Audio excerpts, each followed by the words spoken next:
The April 4th, 2018 meeting of the Board of Education is now called to order. Please stand for the invocation. O God, we pray to administer that which is just in all educational policies, being ever mindful of your guidance, stir us to action with love, wisdom, and understanding. The pledge.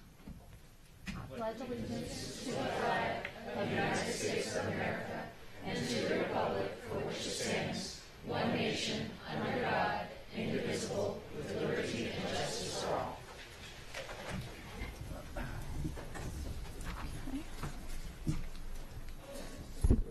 Item 2.03 is approval of the minutes. Do I have a motion to approve the minutes? So moved. Second. All those in favor? Aye. Motion is approved. Item 2.04 is establish agenda order, and the agenda stands as written. Item 2.05 is recognitions, and this is the month of the military child. So we have representatives from the United States Army and the United States Navy. Yep. So you could. Fantastic. And I'll begin if I may. Yes, please. Fantastic. As many of you know, April is a month of the military child. And today we are pleased to recognize the partnerships that help us help thousands of military-connected children throughout every level of our school system. With us today are representatives from Fort Meade, the United States Naval Academy, and Naval Support Activities Annapolis. Also with us is Broadneck High School sophomore Winona Jessup.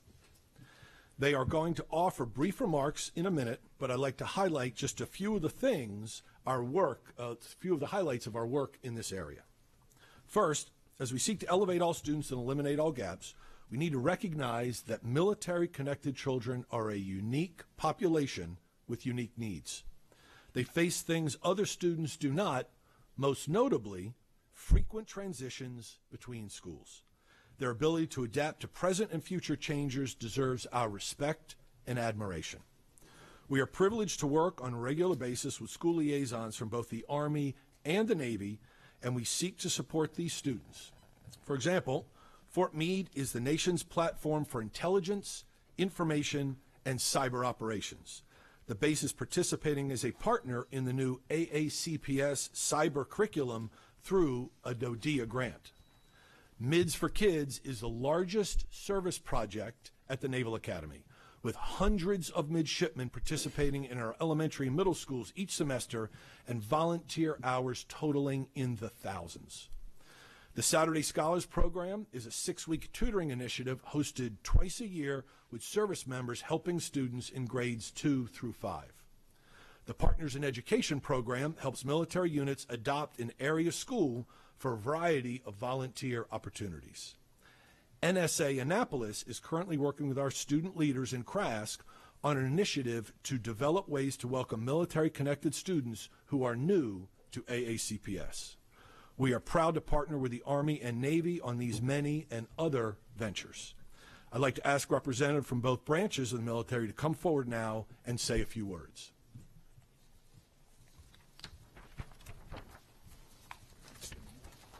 Well, good morning.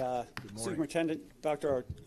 Artolo, President Hummer, Vice President Gillibrand, and other members of the board. I want to thank you for recognizing April as the month of the military child. As you're aware, our Naval Academy family boasts many military children. I certainly grew up as a Navy junior. We don't like to use the term Navy brat anymore, so it's just Navy junior. And now as a parent of 2 daughters, I have seen the military child experience from 2 viewpoints. And I certainly have very vivid memories growing up and walking into that classroom at a new school, not knowing anyone, and feel like every eye is upon you. But I remember more vividly the kindness that was shown by students, teachers, and administrators in welcoming me warmly to that new environment. And I can tell you it didn't happen every time, but when it did, it made all the difference in the world. And so I truly appreciate the partnership that our military community has with Anne Arundel School System in ensuring these smooth transitions, challenging educational environments, and facilitating our students' journeys to greatness. So thank you very much for everything that you do for us. All right, thank you, sir. Good morning, Madam President, Ms. Gillian, Dr. Arlotto, members of the board. Thank you very much. My name is Lieutenant Colonel Eddie Perushibuter. I am the battalion commander of the Headquarters Battalion for the U.S. Army Garrison at Fort Meade, representing Colonel Rickard, who unfortunately is not able to be here today. He's called for business in Alabama. But today, he asked me to present some remarks and really express our appreciation for the incredible partnership that our school liaison and was able to provide for our 7 schools that are on post. A lot of folks don't know that, and especially our military members that come on to Fort Meade for the first time, that it's not unique but rare that the 7 schools that are within the Fort Meade compound are Anne Arundel County schools, and we absolutely 100% appreciative of all the support you showed to us. One of the first things that when we first came onto post, I was really surprised that we did not have enough engagement from the military side. Again, just like you mentioned, Fort Meade is the nation's platform for cyber intelligence and information operations. Probably one of the world's highest concentrations of PhDs in mathematics, computational science. There's some serious business that happens at Fort Meade.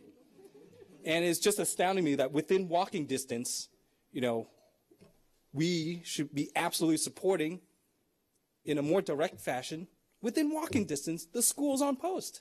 And so really proud to say that Colonel Rickard has employed NSA, U.S. Cybercom, military units partners, and of course with the engagement of schools, bringing that together. And again, most notably, the incredible support, and we could never receive the DoD cyber grant without the expertise from the board. So we want to say thank you again.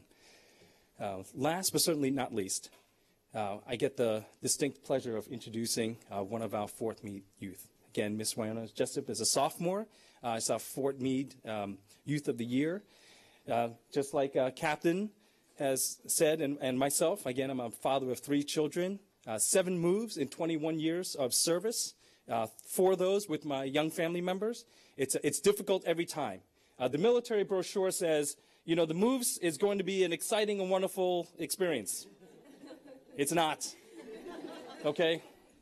For the record, it's not. Yes, there is. Yeah. It's most difficult. It's most difficult on our families. That's the bottom line. So thank you very much for recognizing the unique experiences. But without further ado, we hear it from Ms. Jessup, because she's gone through it herself, and she will explain the good and bads and all the good stuff that comes with it. So thank you. Good morning, President Hummer, Vice President Gilliland, right? Okay, and board members and Dr. Arlotto. My name is Wyona Jessup, and I am a military child. Currently, I am a sophomore in high school and attend a performing and visual arts program known as PVA. Before moving to Maryland, I attended schools in 3 separate states, all bringing new pathways to learning, as well as new environments. One thing that had not changed, though, was the acceptance I was met with from each state going to a new school. The first state I lived in was North Dakota. I struggled in reading, math, writing, and tended to fall behind in English. So I was brought to a separate class that allowed me to build those skills at my pace and gives me the opportunity to catch up. Everything about my learning environment was warm, just slow-paced. After about a year and a half, I moved to California in the 3rd grade. My 3rd grade teacher, Mr. Randall, was one of my favorite teachers because he was honest but caring and always encouraged us to do things and try new things, unless, of course, we probably shouldn't. California was a shock compared to the slow pace in North Dakota. Instead, they tried to expand our education in every way they possibly could. In art, we would learn new creative techniques to paint, draw, and sculpt. In music, we would sing songs from around the world and learn about their origins. In our science class, we would raise butterflies from caterpillars, and during our English and math instruction, we would have open conversations as a class to build off of each other's ideas and ways of thinking. They even began to teach us how to be good examples and leaders to younger children by assigning us younger students to do projects and play with once a week. Sadly, after a year, I had to move to Texas, which meant I had to leave my best friend behind, as well as the school I had learned to love and enjoy. In Texas, the environment was entirely different, and it was beginning to feel like my life was like Play-Doh, something that was easy to mold but also just as easy to crush again. In school, we had to say yes, ma'am, and yes, sir, walk with our hands behind our backs in a straight line, and we're on a schedule for everything. In Texas, I had begun to fall behind in math as well, because there wasn't enough time to teach everything in the curriculum and slow down for those who struggled. Not only that, but our classes were large, making it challenging for the teachers to help every student that did need help. I went from a free and expressive environment to one that seemed to want to fit you in this perfect box. It wasn't long until after I had to leave and move to another state. We were stationed to Maryland in the middle of my 4th grade year, where I was again thrown into a new environment. Maryland was also diverse like California and encouraged you to branch out into different educational experiences. We took Mandarin and robotics and were given opportunities to follow our interests in nearly every subject. By 6th grade, I began the violin and progressed at it very fast. In a sense, it became the embodiment of my expression, and also something that is still teaching me the importance of consistent patience and practice, even if you sound like a screeching cat for a good year. Today, I attend Roanoke High School for their Performing and Visual Arts program, where I receive a thorough arts education as well as a lesson once a week from a professional teacher. Not only that, but I and other performing and visual arts students are given the opportunity to explore different avenues of art 2 days a week after school to learn about their different forms. I currently am taking an electro rock course where I have the opportunity to play violin, electric violin, as well as work with other professional musicians brought in to teach us new skills and how to use them on our own instruments. My mom recently left the Army to work as a civilian for the military, so we could gain more stability now that I'm in high school and before I know at college. I will miss moving and meeting new people, but we all must learn to branch off into our own paths. The main takeaway I have gotten from being a military child is that I am resilient because no matter where I move, where my parent is stationed, I will survive, thrive, and keep going through the support of my family, friends, and education. Thank you.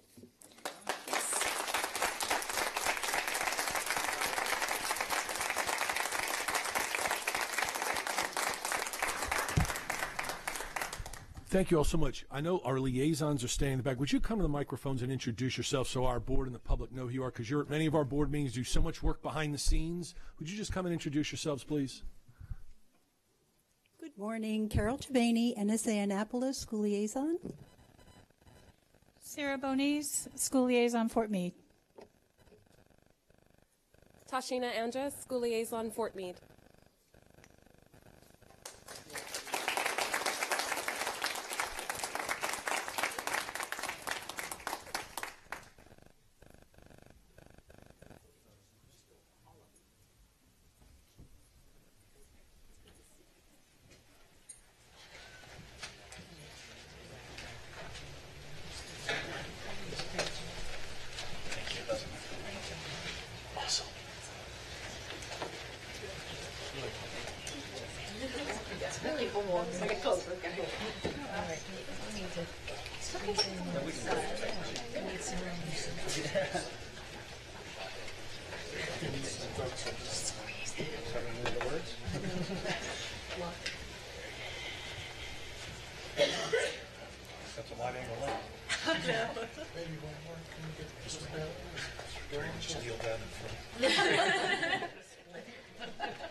Item 2.06 is Educator of the Month, Mr. Butcher.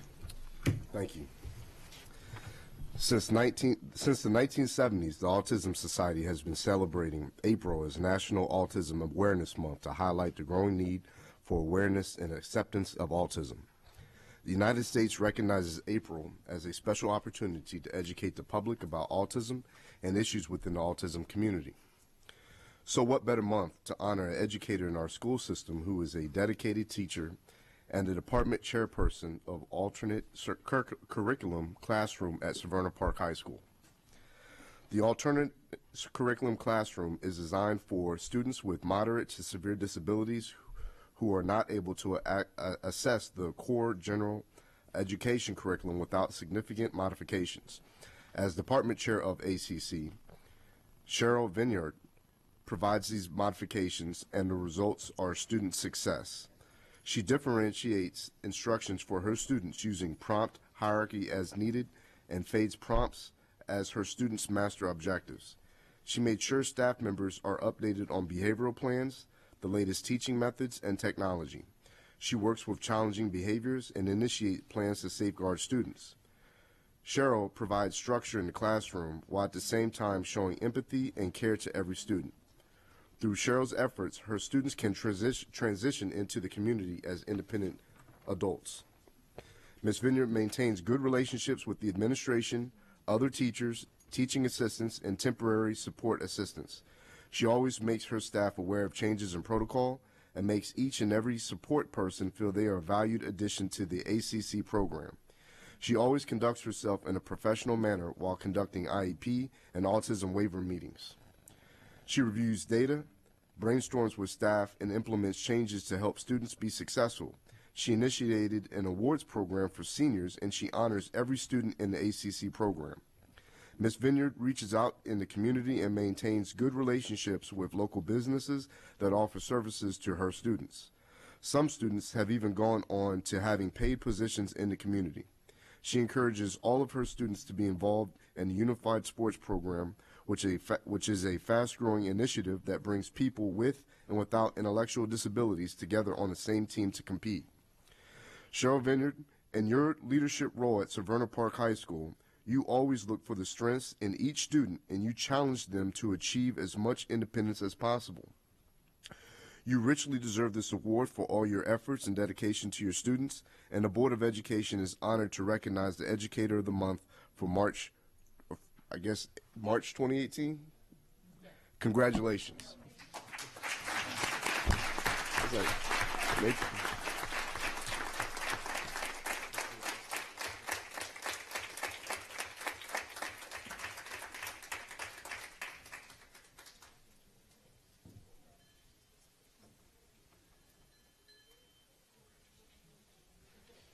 So congratulations. I'm presenting you with the certificate and your bell. Thank you. And we have to ask you, how did they trick you to get you here today? They told me I was coming for a picture, but not this. Thank you.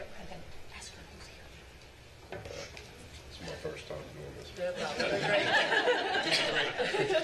Who's here with you today? Looks like my family's here, and I think I saw my department chair and my assistant principal here as well. All right, could the family please stand?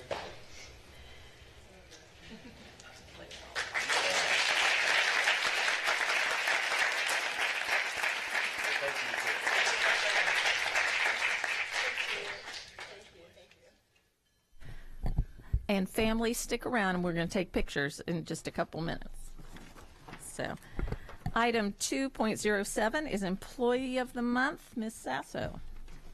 Career and technology education is a term applied to schools, institutions, and educational programs that specialize in the skilled trades, applied sciences, modern technologies, and career preparation. For students, career and technology education provides benefits beyond the diploma. It offers students an opportunity to get a head start on their career, as well as post-secondary education. The teachers at our Centers of Applied Technology do amazing things in getting their students ready for their career in adulthood. But let's not forget the behind-the-scenes players that make our technology centers the success they are. The central office staffers who dedicate each workday to the success of the department and to career and technology in Anne Arundel County Public Schools. And in the midst of it all is our Employee of the Month for April, Administrative Assistant Maureen Kaskowski.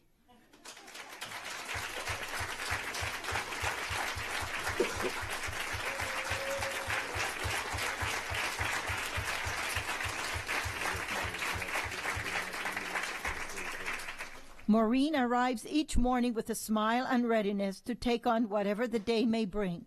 Her knowledge of budget and accounting process keeps the entire department on track. In addition to regular budget items, she also manages numerous grants. Maureen is tasked with keeping 4 content areas straight, and she accomplishes this task with ease. She works with staff and teachers in the school as well as central office to keep the program moving forward. Her record keeping is incredible, and she's a great asset to the team. Maureen is always willing to jump in and help.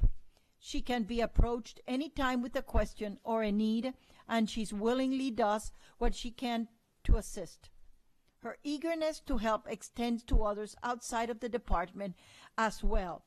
"Let me" is a common Maureen statement. Maureen's great smile and sense of humor keeps her department running smoothly. Her positivity is contagious, and her can-do attitude is admirable. We are told that the office is just not the same when she needs to take a day off. The most amazing part of Maureen is that she's consistently wonderful. There has never been a day that she has not performed her job with a high degree of professionalism and a great attitude. Maureen Koskowski, you have dedicated your professional career to Anne Arundel County Public Schools for 30 years, 13 of which have been here at Central Office. We understand that you are on the greener pastures, and we wish you all of the best in your retirement. So on behalf of the Board of Education, the students, teachers, and staff of Anne Arundel County Public School, congratulations on being awarded the Employee of the Month for April 2018.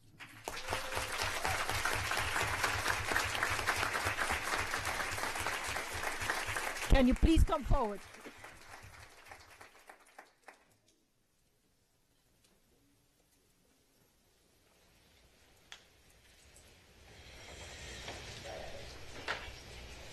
I know. They keep secrets from me all the time in my department. Okay, what did they tell you to get here? I know. Isn't that horrible? That was another trick. What did they tell you? What did they tell you? I had to bring a folder for Deb. Oh, okay.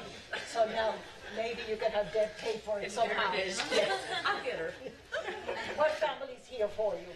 My son Stephen, my husband. Did he get to us? Where is he? Over here. Okay. And a couple of grandchildren, Lee and Jimmy. Well, we would like to present you with this certificate. And from now on in retirement, if you want the children or the husband or anybody to respond to you, that's it. And it's not the dinner bell.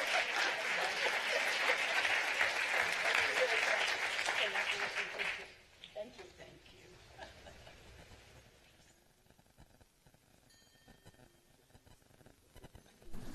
you. And I also believe that we have a whole crew that came down from upstairs to be here to celebrate as well. You see all the administrative staff from upstairs came out too.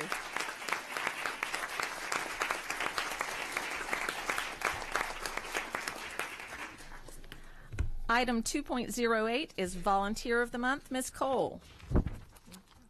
A notable African proverb wisely states, "If you want to go fast, go alone. If you want to go far, go together."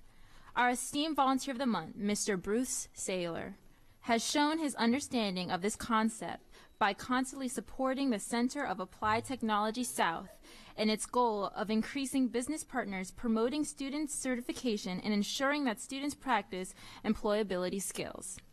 Mr. Saylor is a daily volunteer at CAT South, and according to Principal Joseph Rose, he donates both his time and materials to the carpentry program at this school.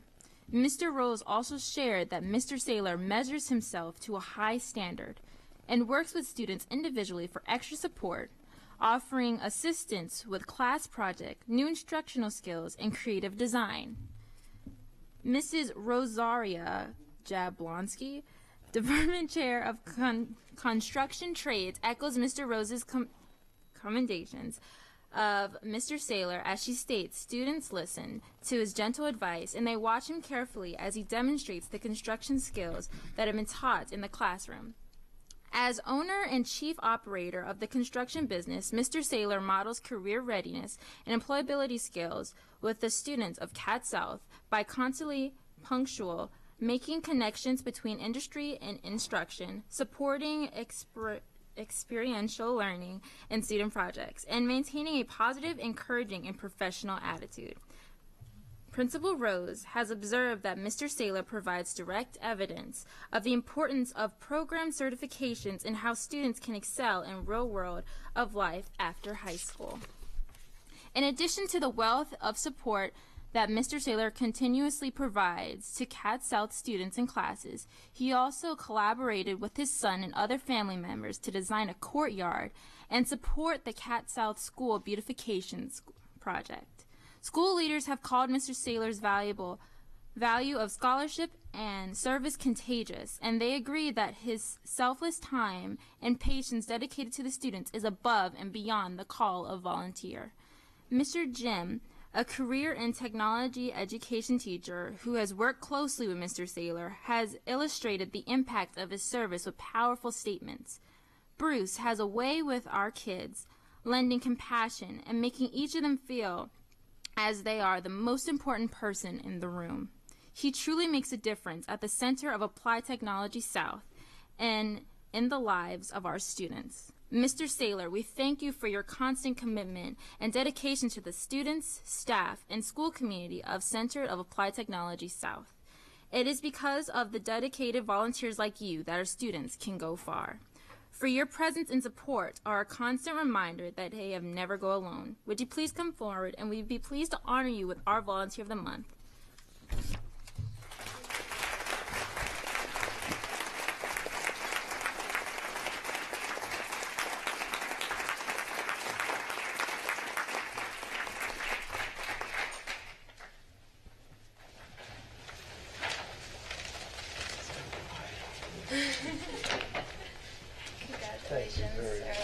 And how did they trick you to get here today?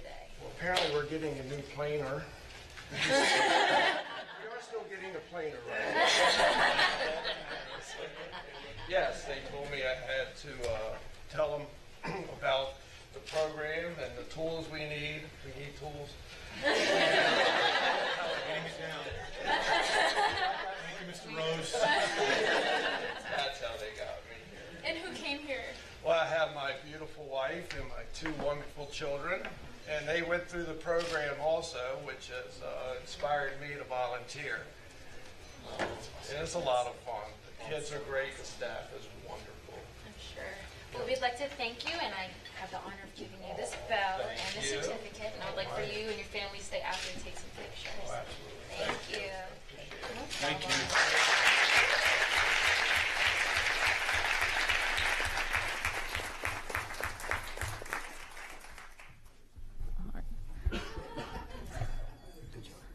Item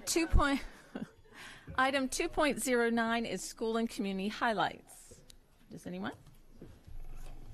Ms. Cole.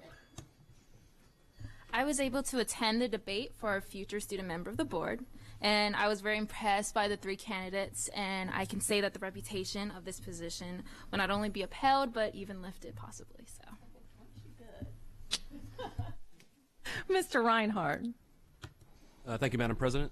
I had the privilege of attending Severna Park's Rock and Roll High School, Rock and Roll Revival. That was my first time attending that. I was a little disappointed because it reminded me of how much I missed Mr. Mister on the radio. So, yeah, a little guilty pleasure there. Band was fantastic performers, an incredibly talented group. Great seeing that. Now my own kids have required that that's going to be an annual event for us, going over there to see. But what was the best part of my visit? That was my first time inside the brand new Severna Park High School. Just a beautiful facility, and gets me excited about that investment that we're going to be making in Crofton, the new old mill, and hopefully what we see down the road with the investment with the help of the federal government in the new Mead High. So I can't wait to see what those buildings look like and what the kids in those schools will be able to put on with their new facilities. Thanks. Ms. Corbett.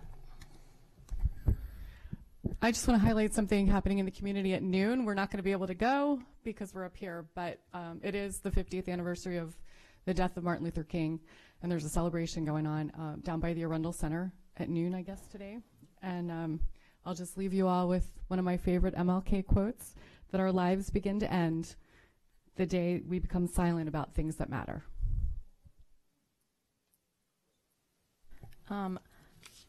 For celebrating the month of the military child, earlier this month, Dr. Arlotto and I visited 4 of our schools on Fort Meade, Pershing Hill, MacArthur, Manorview, and Westmead Early Learning Center, and that was great to see our schools in action and all they're doing with really a very special population of students who come in with some unique challenges and great experiences to share with each other. So it was wonderful to see all of that. Also on the 24th, so since our last meeting, was the day when there was a number of student led activities in our schools in response to the Florida shooting. And I just want to applaud how our students handled it across the board. There was such a variety of ways that schools and students represented it, and I thought everyone handled it very respectfully with each other and with honoring that. And so I applaud the students and the administration that helped those things take place. And then now we have a very special announcement. Anne Arundel County Public Schools has been recognized with a national award for its intentional focus to increase the 9th grade promotion rates for high school students. The school system is one of 5 across the nation with student populations of 20,000 or more to earn a first place Magna Award from the National School Boards Association and its flagship magazine, the American School Board Journal. There are over 13,000 school districts in the country, over 300 of which have 20,000 or more students, and only 5 schools were recognized, and we were one of them. The award honors districts across the country for programs that break down barriers for underserved students.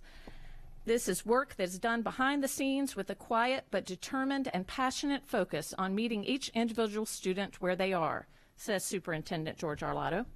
It is, however, work that is critical to our ultimate goal to get students to the place where they earn a high school diploma. We have hundreds, if not thousands, of hardworking employees involved in this initiative in some way, and it is incredibly gratifying to have those efforts recognized with this award because it reinforces the fact that we are doing the right things by children. AACPS launched its initiative 3 years ago, putting a laser-like focus on students entering 9th grade. The school system looked at 8th grade attendance, referral, and academic achievement data to establish early warning indicators for students at risk for being unsuccessful in 9th grade.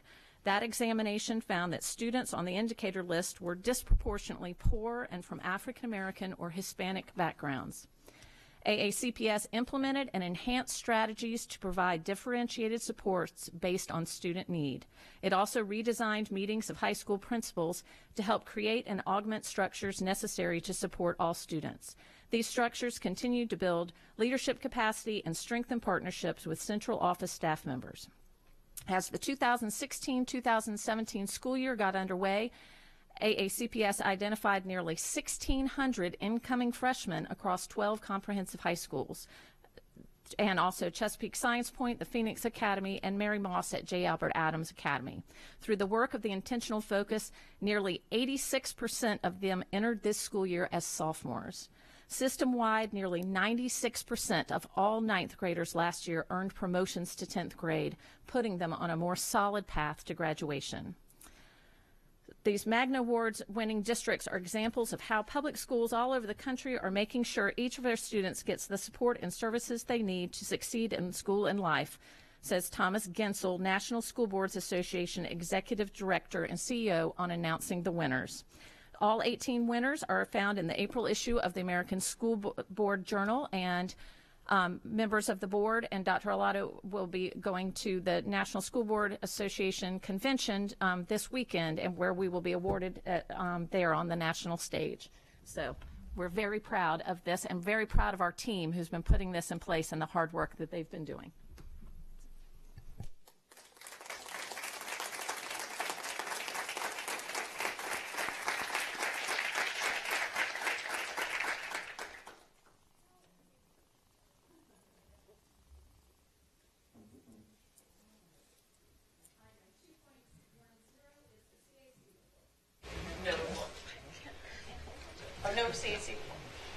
Okay, sorry, no CAC report.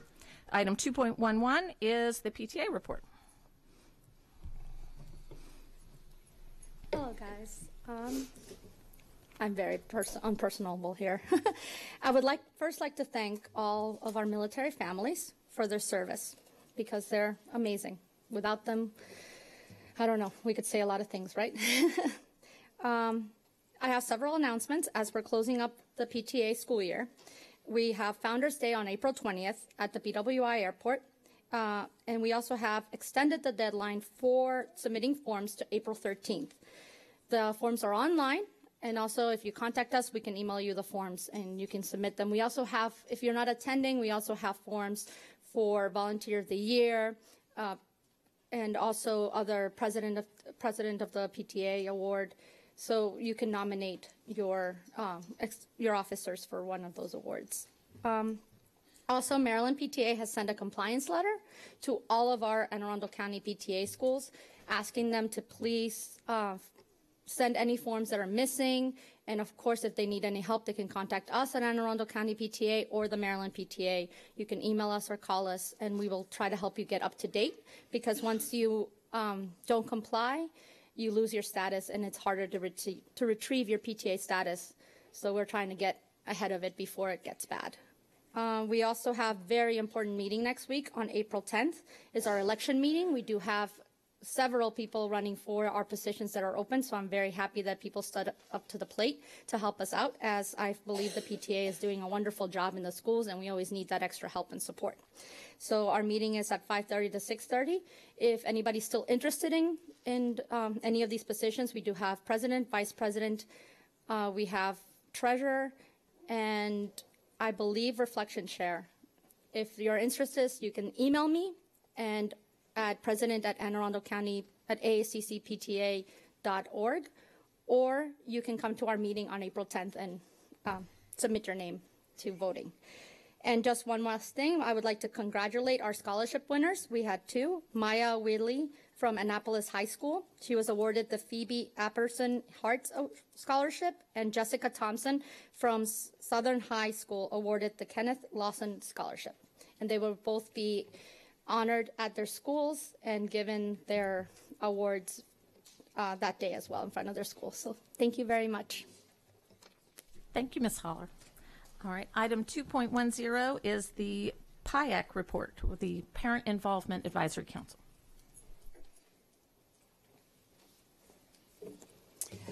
Good morning, Dr. Arlotto, President Hummer, and members of the board. My name is Mia Hunter-Willis, and I'm here to share with you what the Superintendent's Parent Involvement Advisory Council has worked on this school year. Our chair, Carrie Petz, and our vice chair, Aisha Baum, they send their regards. They were unable to make it here this morning, so I will share their comments. PIAC is a group of countywide parents and guardians who are dedicated to supporting and encouraging family involvement in our schools. We meet 6 times a year, and in each session, members are educated about topics of interest and importance throughout the county. Afterward, we have an opportunity to share with each other various events and ideas that are working in our different clusters. This group is an amazing asset to our school system, and our efforts to connect directly with families keeps us uniquely connected with both the school board and with all of our different families throughout the county. And also, we're noticing that these activities are well received and quite beneficial. In October, the group met for orientation planning for this current school year. And since we are selected for 2-year terms, we had many new members this time. It was refreshing to see so many people that wanted to be involved with this unique group. We've heard from a variety of speakers. For example, in November, we had a presentation from Terry Poisson, Director of Advanced Studies and Programs. The group had great interest in the expansive magnet programs that we have here in Anne Arundel County. We found it very telling that there were over 4,500 applicants this year for less than half of that number of seats. In January, the Chief Operating Officer came to share the budget in brief and the overall budget schedule with PIAC. We do this presentation every year because it's just amazing to see how expansive our budget is and how things have to be put into place. Veterans also take away new facts to share with their different schools that they represent. At the same meeting, we had Bob Mosier, Chief Communications Officer, showcasing the new and improved website, which brought smiles to everyone's faces. It was great to remind everyone that AACPS uses multiple modes of communication in an attempt to reach as many people as possible. What is more, it was nice to see that some of our input was incorporated into this new and improved website. Our February meeting came the day after the Parkland shooting, which brought our school security and student mental health to the forefront. Lucia Martin, coordinator of school counseling, was already scheduled to speak on personal body safety and came prepared with handouts on tips for talking to children about violence. Tomorrow, our group will meet with Ryan Vogelin, Director of Student Services, to learn about student support services in Anne Arundel County Public Schools. After fielding questions from our guest speakers, each representative gives reports about innovative family engagement events that have been hosted in their clusters. So far this year, we've heard different things such as coffee chats between members and PTA presidents. We've also heard about magnet information nights that are specifically geared toward our Middle Eastern and our Asian community to help everyone understand the process. And also we've had the unified sports program in high schools, which many of our members were unaware of, to name a few. These reports help us to network with each other, to learn about exciting new ways we can encourage families to get involved in their schools, and to ensure that all of our children are successful. It is a pleasure to serve on the Parent Involvement Advisory Council, a group that fosters a deep connection with parents and guardians who are then empowered to spread the information throughout the county. Again, on behalf of Chair Carrie Petz and the entire council, we thank you for the opportunity to share our experiences with you here today. Thank you.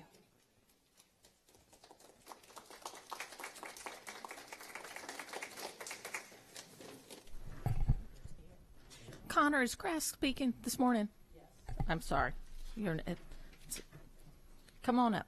I'm sorry. Item 2.13, the Crass report. Good morning, President Hummer, members of the board, and Dr. Arlato. My name is Connor Curran, and I'm the Secretary of Education of Crask. As demonstrated this past month, students around Anne Arundel County have been voicing their opinions about school safety in the wake of the school shooting at Marjorie Stoneman Douglas High School. Crask supports student activism regarding school safety. We also encourage students to reach out to their legislators and or attend a Crask meeting to voice their opinion. We support all students in Anne Arundel County regardless of differences, and are thankful for the support of the Board of Education and school administration has shown students this past several weeks.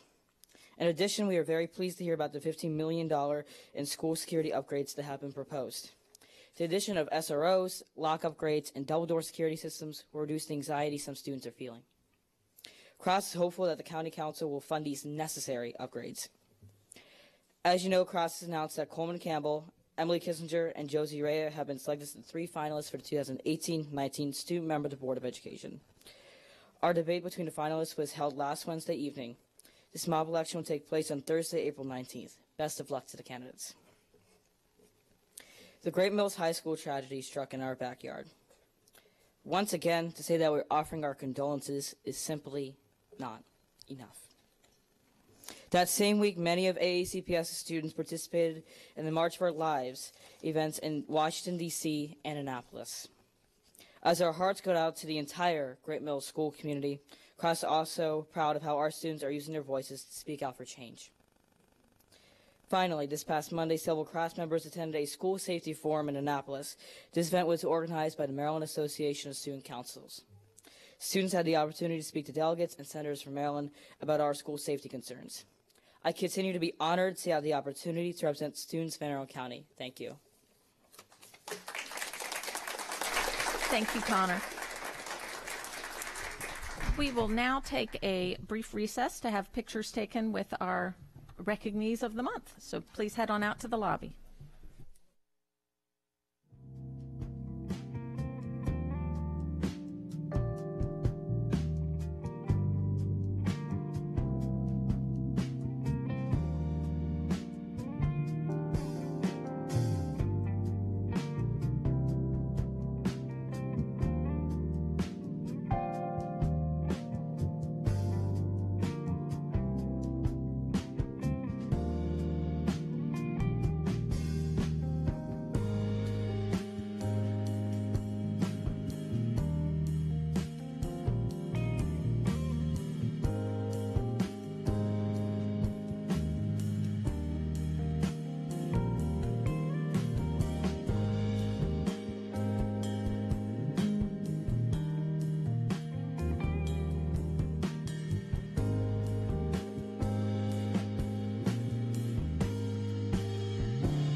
All right, we're going to get started again.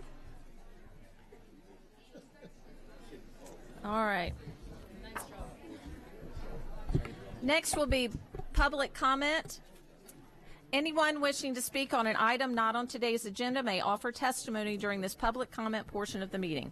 Speakers are allotted 3 minutes each and may not allocate their time to others. A tone will sound when time has expired. The board asks that comments remain civil and appropriate for the various audiences that may be watching or viewing this meeting. Student-specific and personnel matters are confidential and cannot be discussed in this forum. It is not the board's general practice to engage in question and answer session with speakers. For the record, please give your name before speaking, and handouts should be given to the board assistant.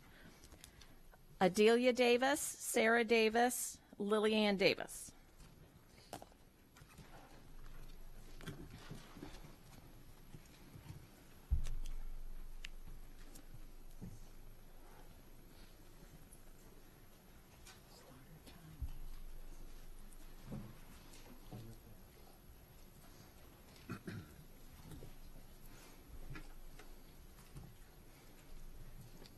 Hi, my name is Lillian Davis, and I'm an 8th grader at Central Middle School.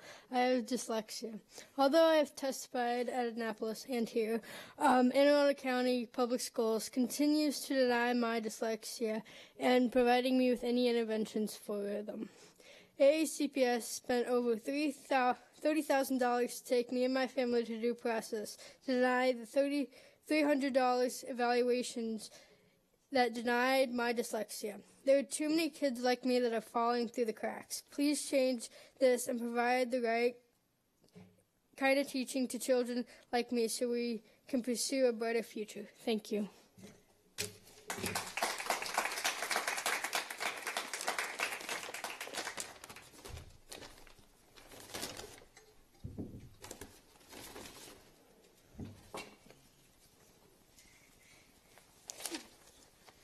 Good morning, members of the board.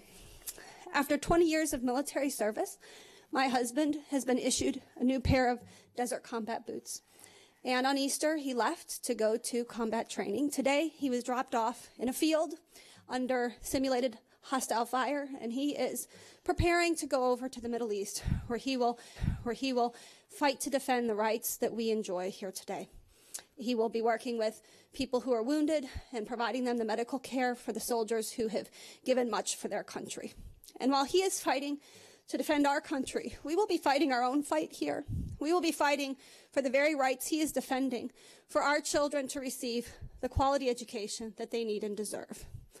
On Monday of last week, we went to an IEP meeting, and the school team again denied my daughter's dyslexia, as she shared. They denied to review and include information from the many reports that we have spent our military income providing, reflecting the range of needs that she has. Instead, they reduced her services. 13% of children in our country are children with disabilities. In Anne Arundel County, we only identify 9.5% of those children. Where are the other 3,000 children? Who is providing supports for those other children who are not receiving what they need? Many children in our county are not receiving the identification and supports for dyslexia in particular. In addition to being a military spouse, I'm also the new co-chair of the Anne Arundel County Decoding Dyslexia chapter. And in 2 weeks, we will be going to another IEP meeting for my daughter, Adelia. Adelia has cerebral palsy, autism, hypogenesis of the corpus callosum, and other challenges. And we are going to hope that she follows a different path from her sister, and that she gets the supports that she needs all along the way, and that we don't arrive like her sister to high school with articulating at a 4-year-old level, writing at a 4th grade level, and reading accuracy at a 2nd grade level, while going into the STEM program and trying to pursue her dreams, something that we are supporting with the knowledge that she doesn't have the skills to do the program, and hoping that they will accommodate her and that they will not kick her out because she doesn't have those skills because she wasn't prepared. And in the month of the military child, we ask you to reconsider all of the children in this county, the military children who particularly need your support, and the many others, and provide them the support that she needs, that they need. And now my daughter would like to speak. She would like to share that her favorite book is Wonder, and she would like to say, help us get help us get what we need. Thank you.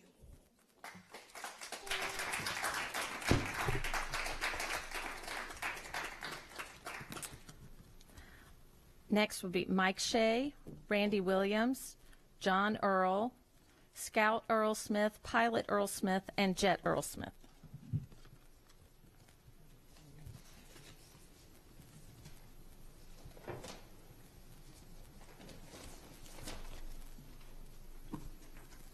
If I may stand up. That's fine. Thank you. It's a little easier to see my notes. Not here, not here. The Shadyside Elementary School is not before the board. But as I've always said, it started here. It's always been here by the master agreement, and it's going to end here. Here at the school board, the biggest casualty has been honesty, transparency, and process. The school board approved on December 20th, consolidating lots at Shadyside Elementary School. More giveaway. Land that for 10 years will be unavailable to the students. It's important wooded wetlands. And doing so without a required public vote, doing the business of the public in private, on land issues, you have failed our community.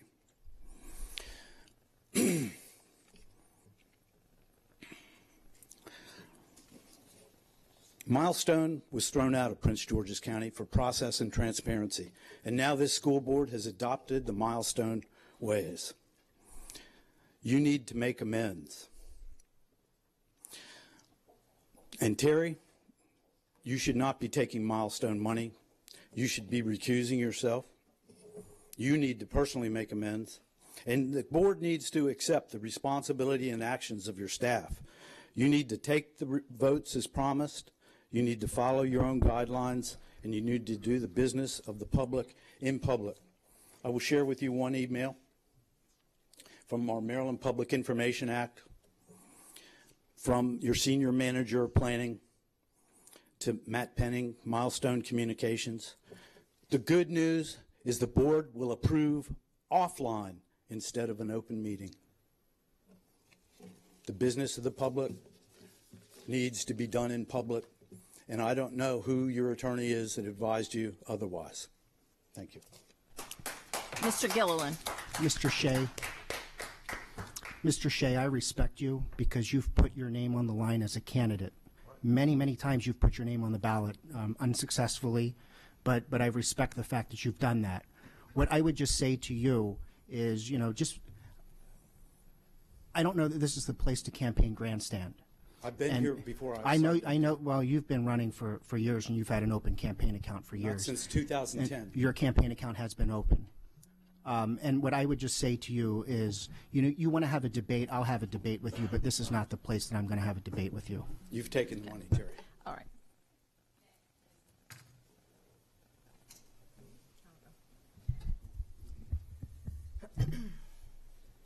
Randy Williams, RN, BSN, Village Lee College, and Emergency Health Services Management at the University of Maryland, Baltimore County.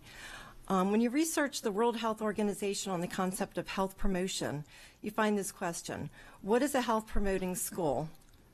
Among the answers I found, preventing leading causes of death, disease, and disability, sedentary lifestyle, drugs and alcohol, violence, and injuries.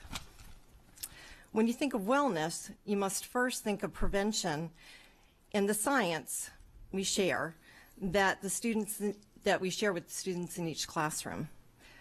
Teaching the children in preschool to wash their hands came from early nursing wellness training in the battlefield. Concussion prevention came from years of science in trauma centers and other areas. Prohibition of smoking in schools and all other public buildings came from years of science and legislation.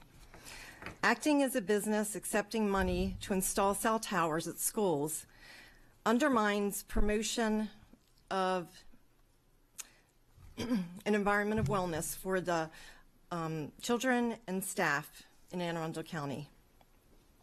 As soon to be elected members of this board, it is unethical to collect campaign contributions from any business that undermines the health, safety, and wellness of this community. Thank you.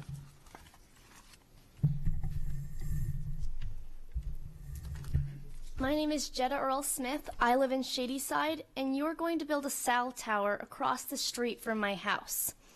I'm worried about my family living under that cell tower, especially my 8-month-old sister, who was born on my 13th birthday. I'm also worried about our cows on our farm. I've read that the laws in Germany prohibit all cell towers being built within 1,000 feet from cows because it affects their milk production. I feel like our community has been targeted by the cell tower industry, and you're helping them every step of the way.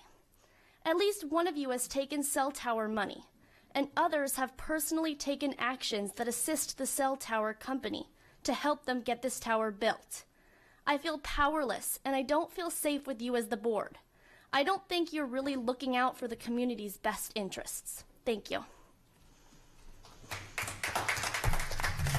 Thank you, Jetta.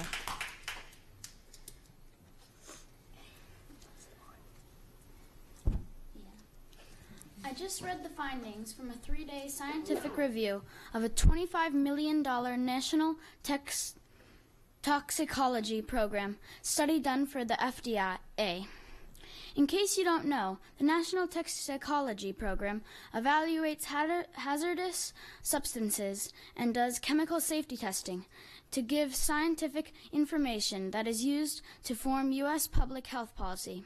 The scientific panel advises there is clear evidence of cancer and that radio frequency waves can definitely be linked to cancer. One scientist said, "These health risks should stop public officials from promoting radio frequencies, admitting devices for kids." I see that you have taken what the cell tower companies tell you as the truth, and it seems like you are trying to protect them and not me and the other kids. Mr. Gilligan has taken a lot of money from Milestone, and that is why you are helping them. I don't have any money to give you. Is that why you won't help me? You might think that I have video games and cell phone or Wi-Fi in my house, but I don't, and I don't want those things. They are dangerous for my developing brain, and I don't want a brain tumor. I love playing outside. That's all I need. I'm a kid, and my parents are trying to helping me to be safe. I think you should do the same for me and the other kids in our county. Let the playground where kids play outside be safe from radiation. Kids don't need cell towers, but we need nature, and we need to be protected. Thank you. Thank you. Hi,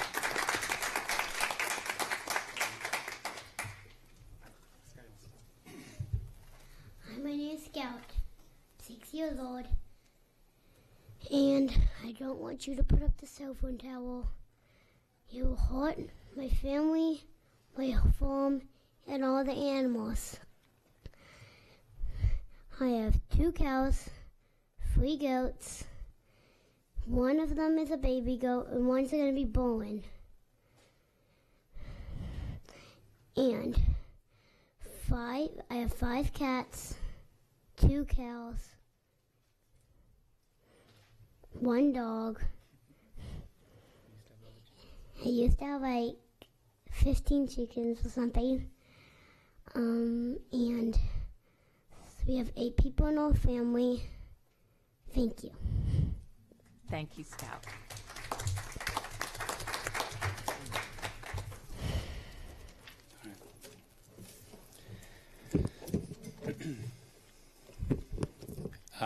Good morning. I'm here today with 3 reasons to remind you why you shouldn't build a tower in Shadyside Elementary School. 1, your seats are up for election. So a lot of people running for your seats have been contacting me, and they do not agree, and they do not think that schools should be in the cell tower business because they know better. First of all, I mean, aside from the RF issues, they realize that there's really no money in it, and it isn't part of your mission. It takes more money to oversee these contracts than you receive in revenue. Just do the math. $81,000 last year, gross revenue. It's less than $1 per student per year. It's 1/1000th of 1% of your total operating budget. Number two, I remind you that the wise words of County Councilman Chris Trumbauer. He wrote to you last September before your vote or non-vote. He wrote, quote, "I think that elementary school properties should maximize natural features such as trees and wetlands.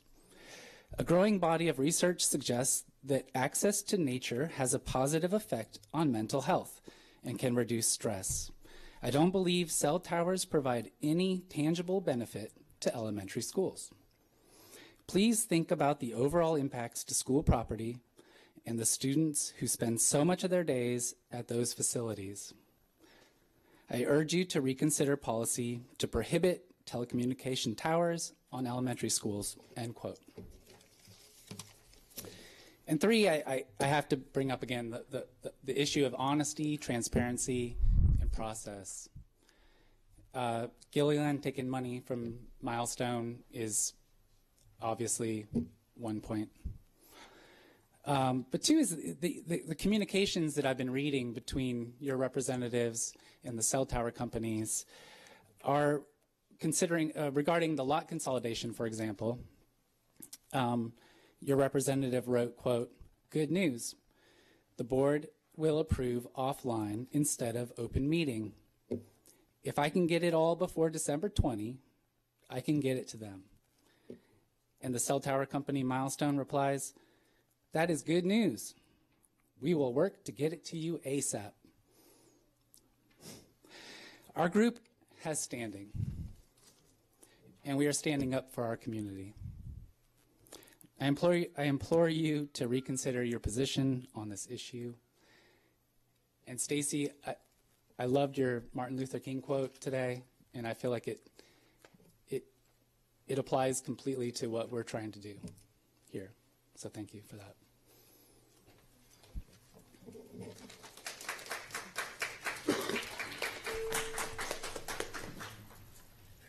Ms. Sasser, can you just stay there, Mr. Earl? I'll address it then. Mr. Earl, the Earl family, Mr. Shea, and Mrs. William, okay? I appreciate your very high concern and those that basically are in your group that basically back it. But we must remember that we receive emails also from people in Shadyside, and a lot of the emails are those that want the tower. So it's not just a one-sided presentation, okay? The tower has been vetted by this board, and the tower will basically be built.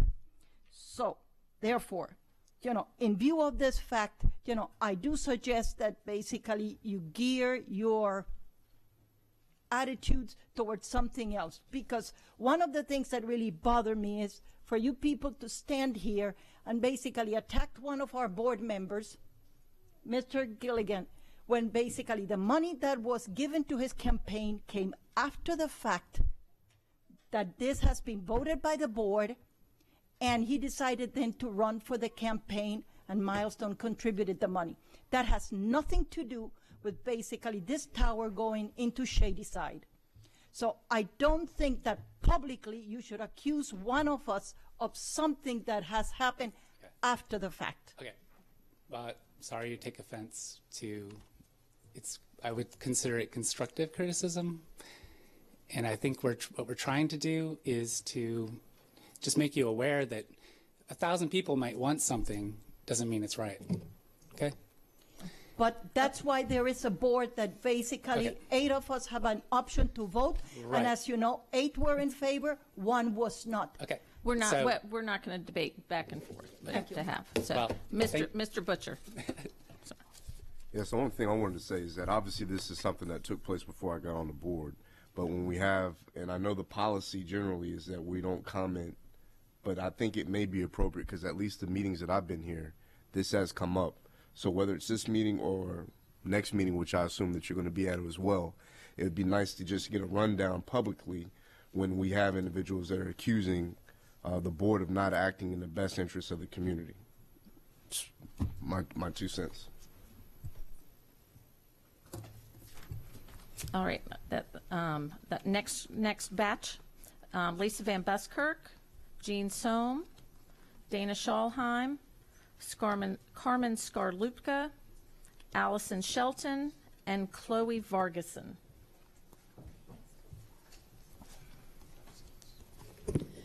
Good morning, Board of Education. Lisa Van Buskirk of Start School Later. Today I represent over 4,300 signatories to our 2 petitions, including most recently some Board of Education and County Council candidates for this year's election.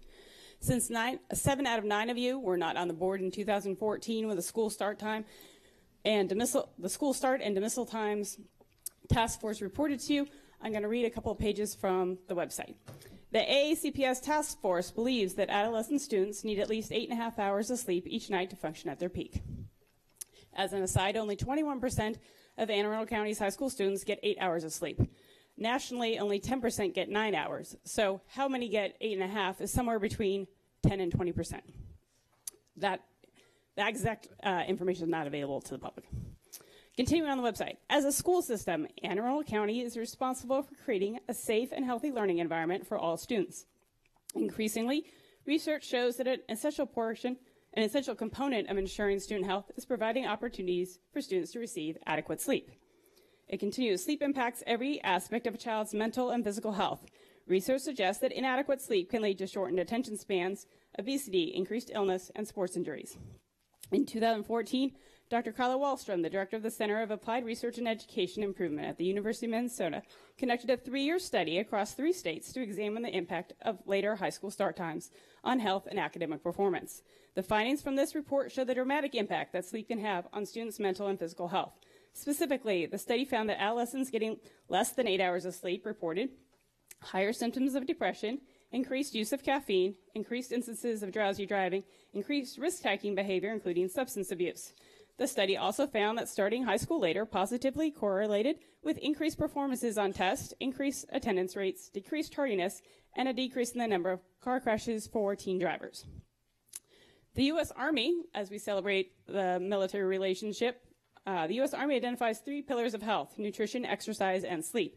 As you hear about AACPS's wellness efforts later in this meeting, I want you to think about how AACPS is doing along that sleep pillar. Or you could think of it from Maslow's hierarchy of needs, that physiological needs at the lowest level must be addressed before the higher order needs. You can start addressing these sleep needs by getting some updated cost estimates from the 2014 ones and the task force recommendations to see if those costs are valid. And I look forward to those results. Thank you.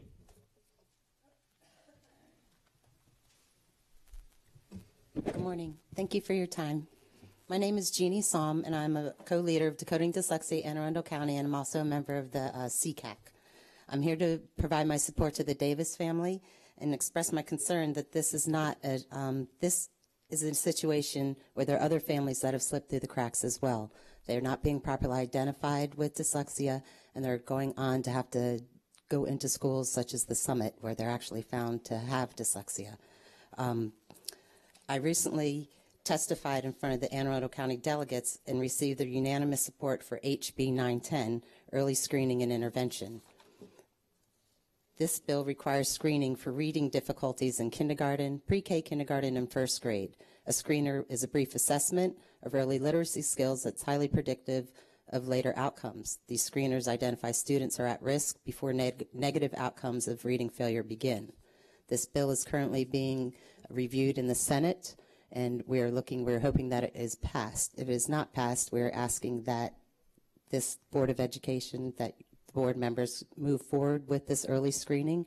It'll help to provide interventions when it's needed, when the brain is more plastic. If we can identify these students in pre-K, kindergarten, and first grade, that's when we're able to provide them with the most information, and the brain is most plastic and able to obtain that. Right now, we have a wait to fail reading model. We wait for children to fail, and then we start providing them services. If we can screen them early enough, we can provide them services before they fail. Many kindergartners do not receive the necessary pre-literacy skills. Struggling readers who are not identified by the end of first grade are less likely to attain grade level proficiency. Currently, less than 15% of Maryland students receive special education services in kindergarten and pre-K. If we could start identifying them earlier, then we could start providing these services earlier and make a big difference. Currently, greater than 50% of students in Anne Arundel County are having problems reading on grade level. The students identified for special education services are typically identified in grade 3+. In the first through, children learn to read, and then from there on, they read to learn. If children aren't able to, if they're not reading, they're not going to continue to learn. Right now, the 85% of all juvenile offenders have reading problems. 60% of American inmates read below a 4th grade reading level. The link between academic failure and delinquency, violence, and crime is welding to reading failure. Reading difficulties are identifiable as early as pre-K. Dyslexia is identifiable with a 92% accuracy by the age of 5.5. 95% of all children can be taught to read. In summary, I'm asking for additional support to create a dyslexic subcommittee where we could start teaching and explaining more information to the school system. I've been to meetings where the dyslexia tab, they didn't know that students can be identified with dyslexia, and I was the one that had to tell them that there's now a drop-down menu that exists. They were not aware of that. So we need additional help, please. Thank you, Ms. Sloan.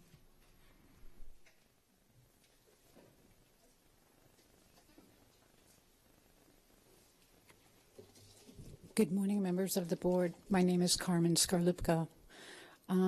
I actually came here to speak about an agenda item 5.08, the emergency plans. However, based on the earlier presentation, I would like to preface this statement with, we were here today and saw the recognition of the month of the military child. I'm a Navy veteran. My children graduated from Anne Arundel County Public Schools. They were dependents throughout their entire career here, to include being members of the Exceptional Family Member Program. So I'm well versed in the special education needs of military children, and I found it disappointing that this board, in recognizing the month of the military child, did not actually recognize the military children in the room, being the Austin family.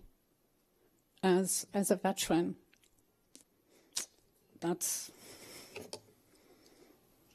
poor taste at best.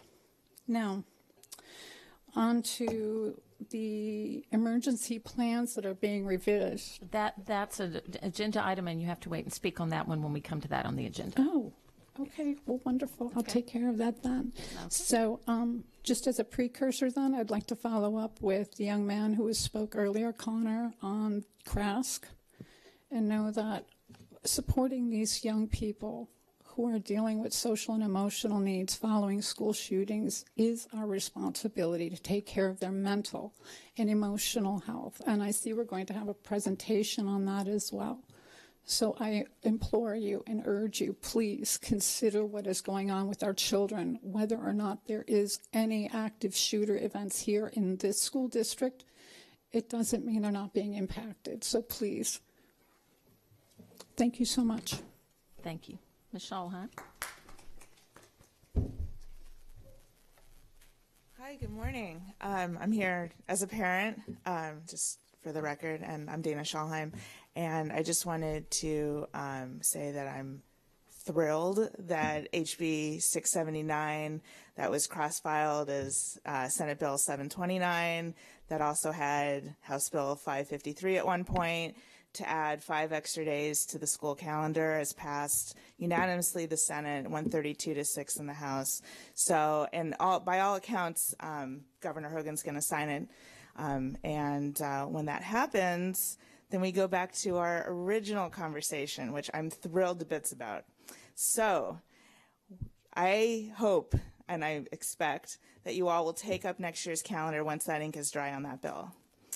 5 extra days means that hopefully we can get Rosh Hashanah back as a non-instructional day, like I have been pleading with you all to do since last fall, and MSEA Day, and maybe a proper spring break. I'm just putting it out there.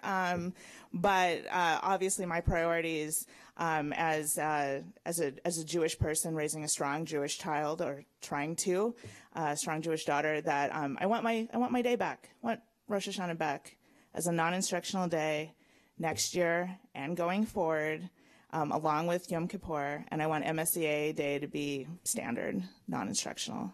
So that's why I came here, to celebrate a little bit, because it was a heavy lift. As a private citizen, I lobbied nonstop for 7 months, and then I found out that our goals were aligned on November 28th at the House Delegates meeting, and then I walked the bill with Jeanette Ortiz, and it was incredibly wonderful, and to see it go all the way through, I can't even believe it. So please take up those 2 items, okay? And I'll be back at the next meeting and at the next one until we do it. Okay, thank you. Have a good day. I do. Ms. Schalheim, I know you worked very hard with Jeanette Ortiz. This is a bill that we had put forth with our delegation, and we're all, I think everyone in the state is happy that we're going to have some more flexibility with the calendar. So thank you for all your hard work. Yes, the development of the school calendar needs to be with the school districts and not at the state level, and I'm glad we all agree on that. Thank you so much. Thank you.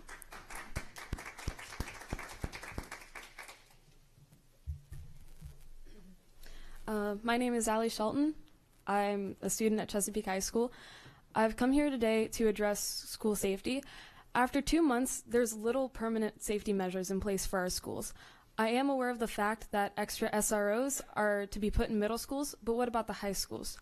We're afraid to come to school and walk down the halls. There have been a lot of threats recently at almost most schools in this county. My school just had a threat last week, and they've just become normal. This is happening now and in our own county. Students feel as though appropriate action has not been taken to keep them safe. They have seen this with their own eyes, that little to no change has happened. For example, communication is important in an emergency situation, yet teachers and employees lack the means to communicate effectively during a lockdown or emergency situation. This alone shows that the board is out of touch with their county schools and students. Thank you for your time.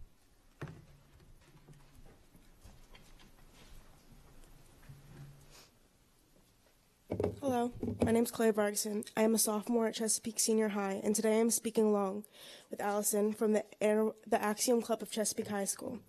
Today I am addressing the agenda itself and how, despite many complaints and problems popping up, you completely and utterly disregard what us as a county, students, and parents want and need to be covered and talked about. I'm here to speak to you about the negligence going on in our county regarding not only physical safety, as Allie has talked about, but emotional safety as well.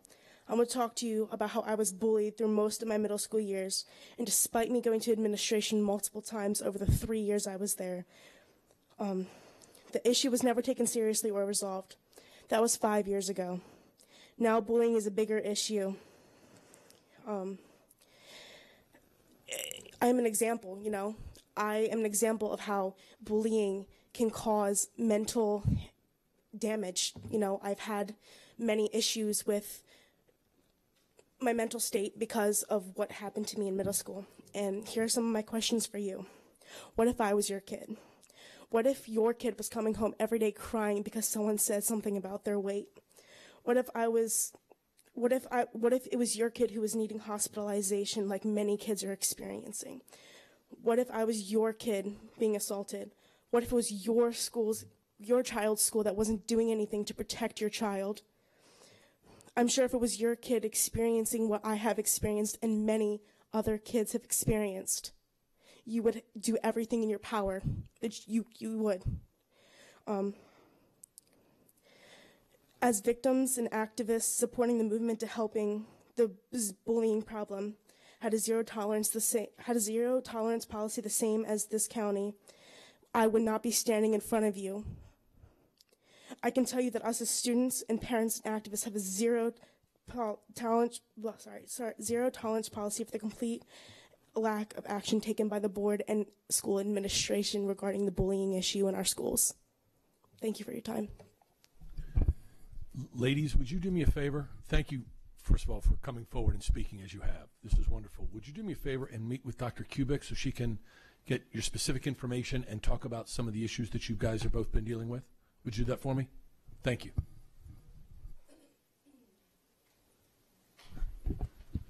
Mr. Butcher. Again, this is another example of something that I think that Dr. Alato should be able to address. There's a perception that nothing is being done, and I know that there have been steps that have taken place. So this isn't an opportunity to debate, but I do think in a public forum, which I know you've done in certain forums, but in this format, we should try to address some of the issues that are being raised with school safety. All right. Is there any other public comment at this time?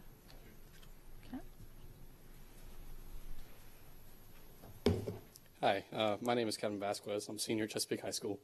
I'm leader of the Axiom Club Chesapeake High. Last time I came here and spoke to you all about basically how I felt and how other people have felt that the public will was not being represented by you as a board. And I feel that was misunderstood by the board, by the superintendent, and by the associate superintendent. I did not come here to speak just on behalf of Chesapeake. I also came here to speak regarding the incidents at Lindale Middle School, the bullying epidemic that is going on, school safety itself, and the cell phone tower at Shadytown Elementary. So with that being said, I have a question for you all, and whether you answer it is totally up to you. Your policy manual and the Maryland Annotated Code defines yourself as a state agency. So as a state agency, what obligation do you have to adhere to student and county voice? That's all I have for you. Thank you. All right. Okay, is there any other public comment? All right. Item 4.01 through 4.06, do I have a motion to bundle those items? Do I have a second? All those in favor? Okay. Now, do I have a motion to move these items from information to action? Second. All those in favor? Dr. Arlotto, your recommendation. Yes, ma'am. I recommend that the Board of Education award contracts as listed on today's agenda, 4.01 through 4.06. Okay. All right. Mr. Reinhardt. Thank you, Madam President.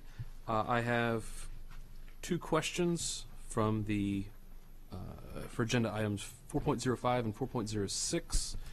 So for 4.05 service vehicles, so this is just a general comment I'll address later as well.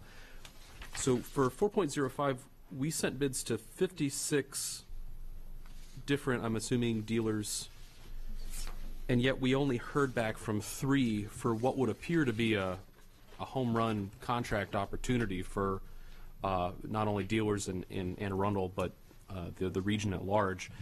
Is there any explanation why we only received 3 valid bids back for a service vehicle job? For the record, Alex Shekno is Chief Operating Officer. So to begin with, we obviously advertise these not only on our website, but we are obligated to participate in the e-Maryland marketplace. So every governmental unit inside of the state of Maryland, on the public sector, all school systems, county governments, municipalities, et cetera, publish their bids on the e-Maryland marketplace, which is accessible to everybody and anybody wishing to do a business with the public sector. The 56 that are referenced here, we have a mechanism in addition to publishing it on a website, in addition to participating in a mandatory e-Maryland commerce marketplace. We have a process where vendors can elect to voluntarily sign up for free with our purchasing department in certain categories of work, and if opportunities arise within those specific categories, we automatically email blast out to those individuals that an opportunity exists here within the category of work that they've self-selected. That said, essentially each and every private entity has their own ability to participate or not participate in a procurement action. Currently the sale of SUVs and trucks is going pretty well. In a private sector, if you've not seen, they're having boom years in selling Ford 150s, 250s, 350s, et cetera. Overall, doing business with a public sector is essentially more burdensome. It's a little bit more bureaucratic, and of their own volition, if they can sell to the private market and make decent profits, and there's wait lists for their vehicles, some make a decision to go that way. So we do see some variability with the economy. So in years when the economy is going down and businesses aren't doing as well on the private side, essentially they compete more robustly on the public sector. Conversely, when things are booming, and this isn't just with vehicles, but in other sort of cyclical economy sectors, when the economy's booming and they can make sufficient revenue on the private sector side without having the burdensome requirements of fulfilling many of the public sector requirements that not just school districts, but again, county, city, state government have to do. They don't elect to participate on the public sector bids as vigorously as any of us might wish. So if I were to summarize that into a soundbite, would it be accurate to say that the better the economy is doing on the private side, the less we are able to, as a public entity, the less we are able to realize cost savings for these sorts of contracts? Well, I didn't say cost savings. I said the amount of individuals or entities that will bid, that will go to the effort to bid on a public sector contract. But as a public entity, we typically choose the lowest bidder, and the more bids we would receive, perhaps the more competitive that process would become. We are obligated to pick the lowest cost vendor that is both responsive and responsible, and those are defined terms within the statute, so that is our obligation. Okay. So that brings me to my question on 4.06, Southern High School parking lot expansion. So we did receive nine responses on that particular contract, and what stood out to me was the winning bidder, the cost that they quoted us for the job. The average bid of these 9 that we received was approximately $387,100. The median bid was $379,200. However, the winning bid was approximately $295,000, which came in at a little over 9% or $30,000 less than the next closest bid. That surprised me, having a background in civil engineering, when someone is that far out of line with the average, the median, and comes in on close to 10% off of the next closest bidder. That was always a red flag for us, that perhaps they forgot something. What triggers or processes do we have in place in the district to address potential errors in bidding? Sure, we have a fairly standardized process. Obviously, we produce the solicitation package, the design, drawing, specifications, et cetera, for the project. Then we have a pre-bid meeting that's typically held at a site for a construction contract, where the vendors meet with procurement and facility staff to be able to actually walk the job, get a feel for the scope, the nature, any impediments or complexities that are associated with that. Then they go through the solicitation opening. So the bid is due at a specific time. They're publicly read and recorded at that time. We then go through a series of procedures. Again, our obligation is not just to look at the low price, but to look that it's responsive and responsible. So responsive means that they've met the technical requirements of the bid submission. So very simple examples are, if it was required to be signed, was it signed? If it was required to be signed in ink, was it signed in ink and not crayon or something? So the responsiveness is a very technical analysis on the part of the procurement officer regarding the term and conditions of applying for and responding to a solicitation. Then we turn the page to the next criteria, which is responsibleness. So responsibleness essentially is, are they in good standing, and do they have the capacity to discharge the project, to fulfill the term and conditions of the contract? We go about checking that a number of ways. The first thing we do, obviously, is we check the references that they have provided. We check to make sure that they're not debarred or disbarred or have any other tax or criminal proceedings that will preclude them from bidding. There's obviously affidavits that they have to fulfill on that. So that's standard across all projects. But you're right, there comes a time, for example, on this one, where a project is lower than what we anticipated. And you'll see that, as you indicated, the bid is below sort of the average of their peers. So we invite, anytime that occurs, we invite individuals in for something called a pre-award. It's not done on every project, but it is done on a project when we have a price that sort of falls out of line with their peers, with their competition. That is held with our purchasing officials, and in this case, our facility officials. We ask them to come in, to bring in their bid records, and to go over with us essentially what have they included with the bid. We understand our job. We know how many trucks of concrete, we know how many lineal foot of curb, we know whether it's rolled curb, flat face curb, bullnose curb, we know everything about our project. It's our project. We ask them to come in with their estimates and their takeoffs and tell us how many cubic yards of concrete, how many lineal foot of curb face, what kind of curb face, do they or don't they have traffic control devices. So they have to disclose to us what they've included in the project. If they have not included something that's in the project, they essentially have two choices, quite honestly. We allow them the opportunity to walk away from the project, and that's typically the best result, the best outcome for somebody that has drastically missed something, because we certainly don't want to put them in a position where they have to cut corners, possibly sacrifice quality, because we won't tolerate that for a single second, or they're going to have to essentially eat the cost and come out at a break even or an upside down condition. That's a situation they kind of make. So we allow them, again, to either walk away from the project or to commit to the project, but they understand if they commit to it, they have to commit to it fully.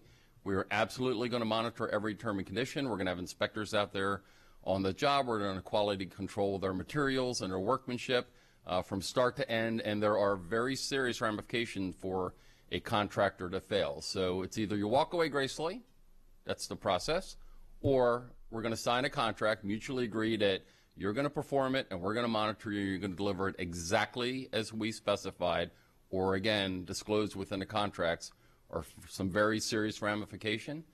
Probably the most serious really is a negative reference. So for example, on all of our contracts, we ask, have you been discharged from a project? Have you been debarred? Have you been banned from bidding with a public entity? Do you have any judgments against you, etc.?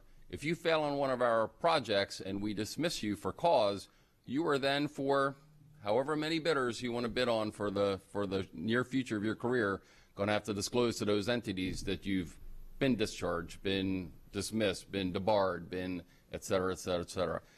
You're not going to win any bids. So, in that case, this firm we've met, the references are very good.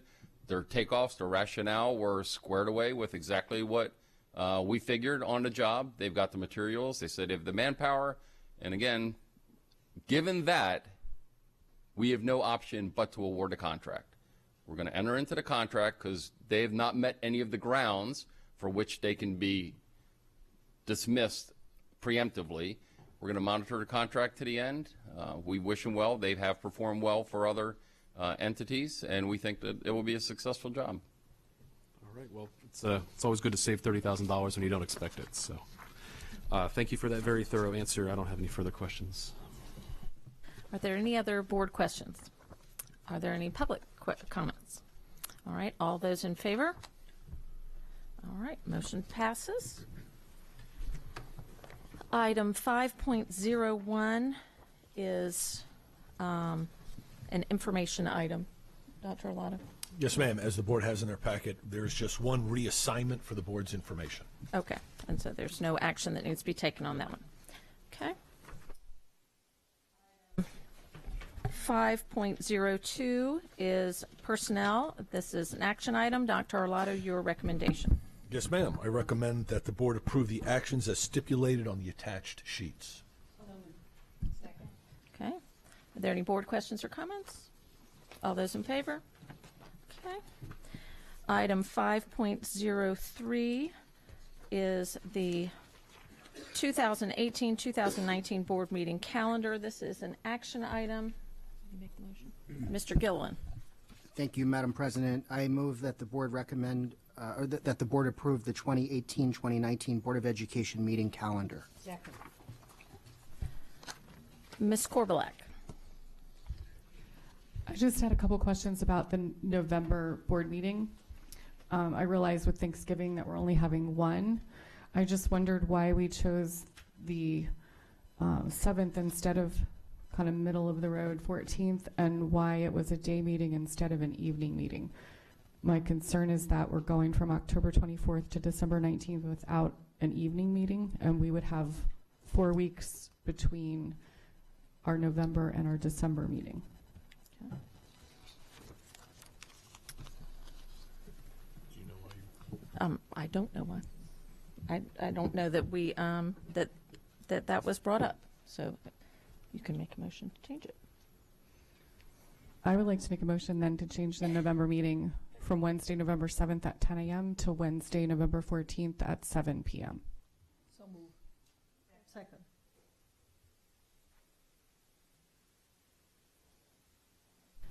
Is there any board questions or comments on this amendment? Is there any public comment? So then the motion to change the November meeting to Wednesday, November 14th at 7 p.m. All those in favor? Okay. Anyone? I think that was everyone.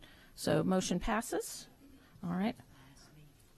Are there any other questions or comments regarding the calendar from the board? Anyone? Judy, yeah. You made Cessa. a motion to approve the 7th, but I don't think we have made a motion to approve the calendar. We haven't yet. Oh. So now we're taking further questions on the calendar before we move on to that vote. So is there any public comment on the calendar? All right. If there's no other discussion, then now we will vote on approving the calendar as amended. So move. All right. All right. All those in favor? Okay. Calendar is approved. All right. Item 5.04 is an information to action item. Do I have a motion to move this from information to action? Do I have a second? Second. All those in favor? Okay. Dr. Arlotto, your recommendation. Yes, ma'am. I recommend board approval of these courses before you beginning in the 2018-2019 school year. Okay. Do I have a motion? Okay. All right. And we do not have a presentation. Ms. Sasso.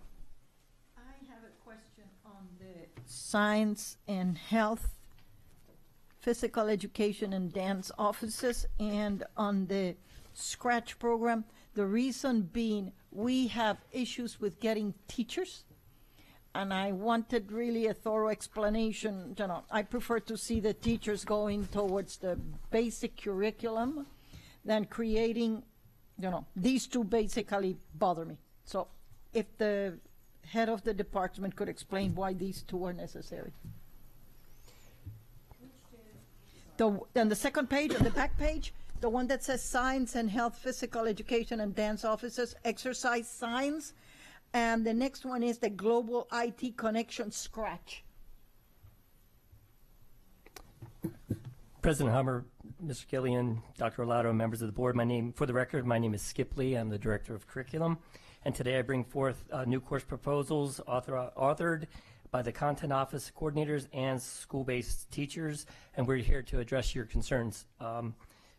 Let's go ahead and start with the proposal for the exercise exercise science and applications of exercise science. It was brought forth by a teacher, Ms. Tori Shriver from Arundel High School, attempting to fill a need. And while I do recognize what you're saying in terms of teacher recruitment, I think that that particular course falls very much in line to what we're doing as a system in preparing students for career and college opportunities. But I want to defer to Ms. Shriver to afford you some information about the development of the course. Tori? I'm Tori Shriver, so I'm a teacher at Arundel High School, and I have a background in kinesiology. However, when I came to Anne Arundel County to teach, I only had the options to teach really my kind of prerequisite classes in college, which was biology, environmental science, and I kind of felt like, well, what am I doing? I don't really have a background in biology. My background is in exercise science, in physiology, in biomechanics, in motor and control development. So with this class, I have students all the time, like, Ms. Shriver, you're cool, but science is hard. And I'm like, okay, but science is life, you know, like, add the dramatics to them. But they really have a hard time seeing the connection between contents. So exercise science, I didn't know until I got to college that I had this pathway for my love of science, my love of physical education. I didn't know they were connected. Because in high school, I was that student taking AP classes, but then all of my electives were PE. And I got made fun of. And they're like, what are you going to do with 9 credits of PE? And I didn't know what to tell them. What am I going to do with 9 credits of PE? And there's that stigmatism. Oh, you're going to be a PE teacher. There's nothing wrong with being a PE teacher.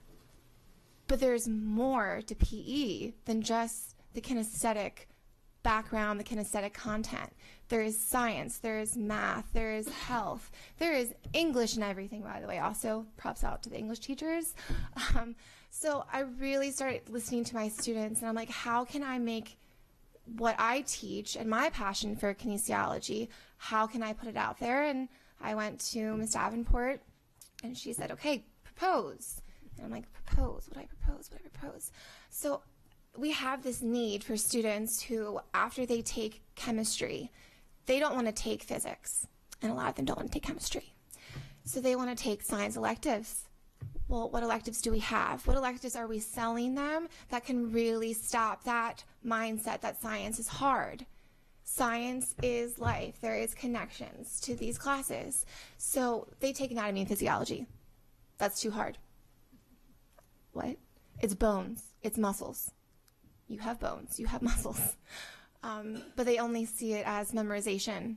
So this way we're adding more connections. And I'm going to probably overkill that word, and I apologize. But the idea behind this is to extend behind or in front of the basics and really help them see what the pathways are for their future.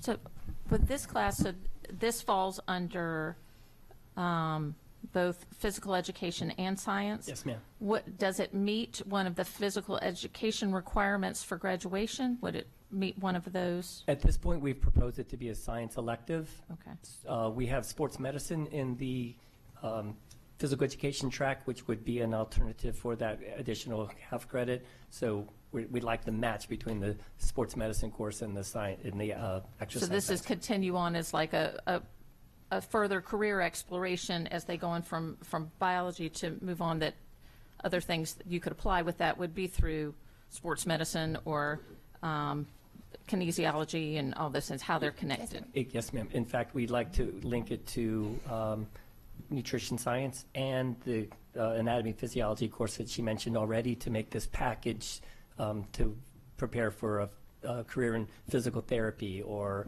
athletic training or physical education. There's a whole bunch of potential pathways by having this grouping of courses together at the high school level. Okay. It's very much about application. Yes, sir. It's about applying the science. Yes. And in regarding the scratch, Deb Kremer. Hi, I'm Deb Kremer, the coordinator for Career and Technology Education. The courses proposed for our computer science scratch is one of the modules that we are proposing to build a computer science really program for students. We don't have very many offerings right now. Dr. McMahon has been very instrumental in kind of leading a group of computer science teachers and business partners to identify what the needs really are and what experiences students should have while they're in high school to prepare them for everything. Computer science is everywhere now. So we're really in the process of trying to build these opportunities. Scratch is one of the very introductory level courses that students, because we do use it to some extent in elementary and middle school, this would be the next step for, and probably around a 9th grade student, to really just jump in and have fun with programming, to get them involved, interested, and get them kind of set up for the next level of computer science they would get. So this is an example of one of the entry-level courses, modules that we're proposing for computer science. Mr. Reinhardt. Thank you, Madam President. I'd just like to say for the Global IT Connections 2 course, it's wonderful seeing the connection to mathematics there for our computer science. Firsthand, I've had the pleasure of watching middle school students work with Scratch and have a lot of excitement there in their math courses. And discrete math is incredibly fun, doesn't get enough credit that it deserves. So it's great to see a mark and period there. I do have a question about the implementation of the exercise science and application of exercise courses in terms of student scheduling. So I see that both of these are listed as 9-week electives. So just for the record, do we award quarter credits in this district? Could I answer that? Sure. Okay. So we are moving that way, and you'll notice that the way that this global IT application is proposed, it's proposed as a half-credit class because right now our data system can only track that way, but the new data system that we're getting next year will be able to track the actual quarter. So you'll notice that students had to select 2 of these modules to make that half credit. The plan is in the future they will be broken out so students can mix and match a quarter, a 0.25 credit module to be able to fill that semester. Okay, great. My concern was that students could potentially be dropping out of more challenging science classes in order to pick up the quarter credit, when really I think what we want is for students to augment their science experience with that additional. Yeah, we're trying to get course. them to be able to jump in and taste things and try things and say, whoa, this is really awesome, and then lead them to the bigger credit and more rigorous courses. Right. Too often for students struggling with academics, we're looking for off-ramps for them, but really this is creating an on-ramp to get kids excited about science, and I applaud It much aligns to the 9th grade initiative of success, and we see these quarter courses as being opportunities to dabble in things of personal interest as opposed to committing to an entire semester of something that they may or may not engage in. So you're absolutely right in that. Specific to the exercise science, we do see the first year implementation of them being paired. It really would be difficult right now, but as we grow our quarter course offerings, we can see somebody jumping in and jumping out and trying a whole bunch of different things. All right, thanks for your efforts.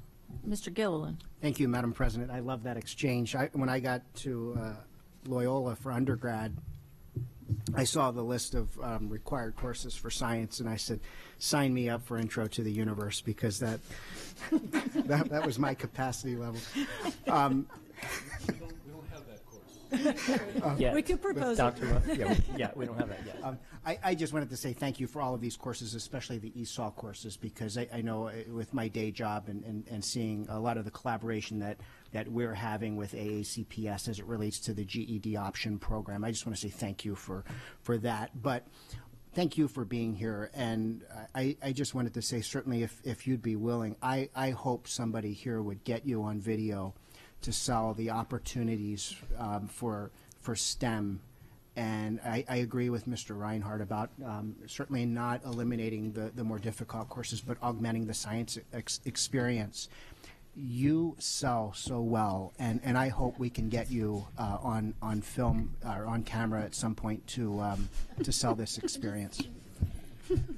For the record, Gina Davenport, principal to Rundle High School. She is not a STEM teacher. She just works in a great comprehensive high school where we explore all possible alternatives for students to ignite their passion, and Ms. Shriver is just part of that passion. So she will make any commercial that you want, but we're all about comprehensive high school. We say hashtag AACPS awesome, so thank you for this. Sasso. Yeah. My last question on these two is basically, do these two entail bringing in new teachers, or let's say the exercise science, you would be teaching it, so that would be an extra course that is being taught by the teachers that are already there? Yeah. Okay, thank you. And I have one quick question. Will these courses be available at all of our schools, or are we starting, is Arundel getting to start them and then they're expanding? So right now the goal is to make them available beginning in the fall in all schools. We're up against a little bit of a tight timeline now because some scheduling has already been initiated, but being in front of you today and potentially getting your support will open up some opportunities across our district. Yes, ma'am. It does go back to the original question about teacher availability and capacity too. We don't want to put opportunities in front of students when the teachers are not prepared for it. So we'll vet the those opportunities as they come along, but I can tell you that it will be at Arundel for sure. Once it's approved.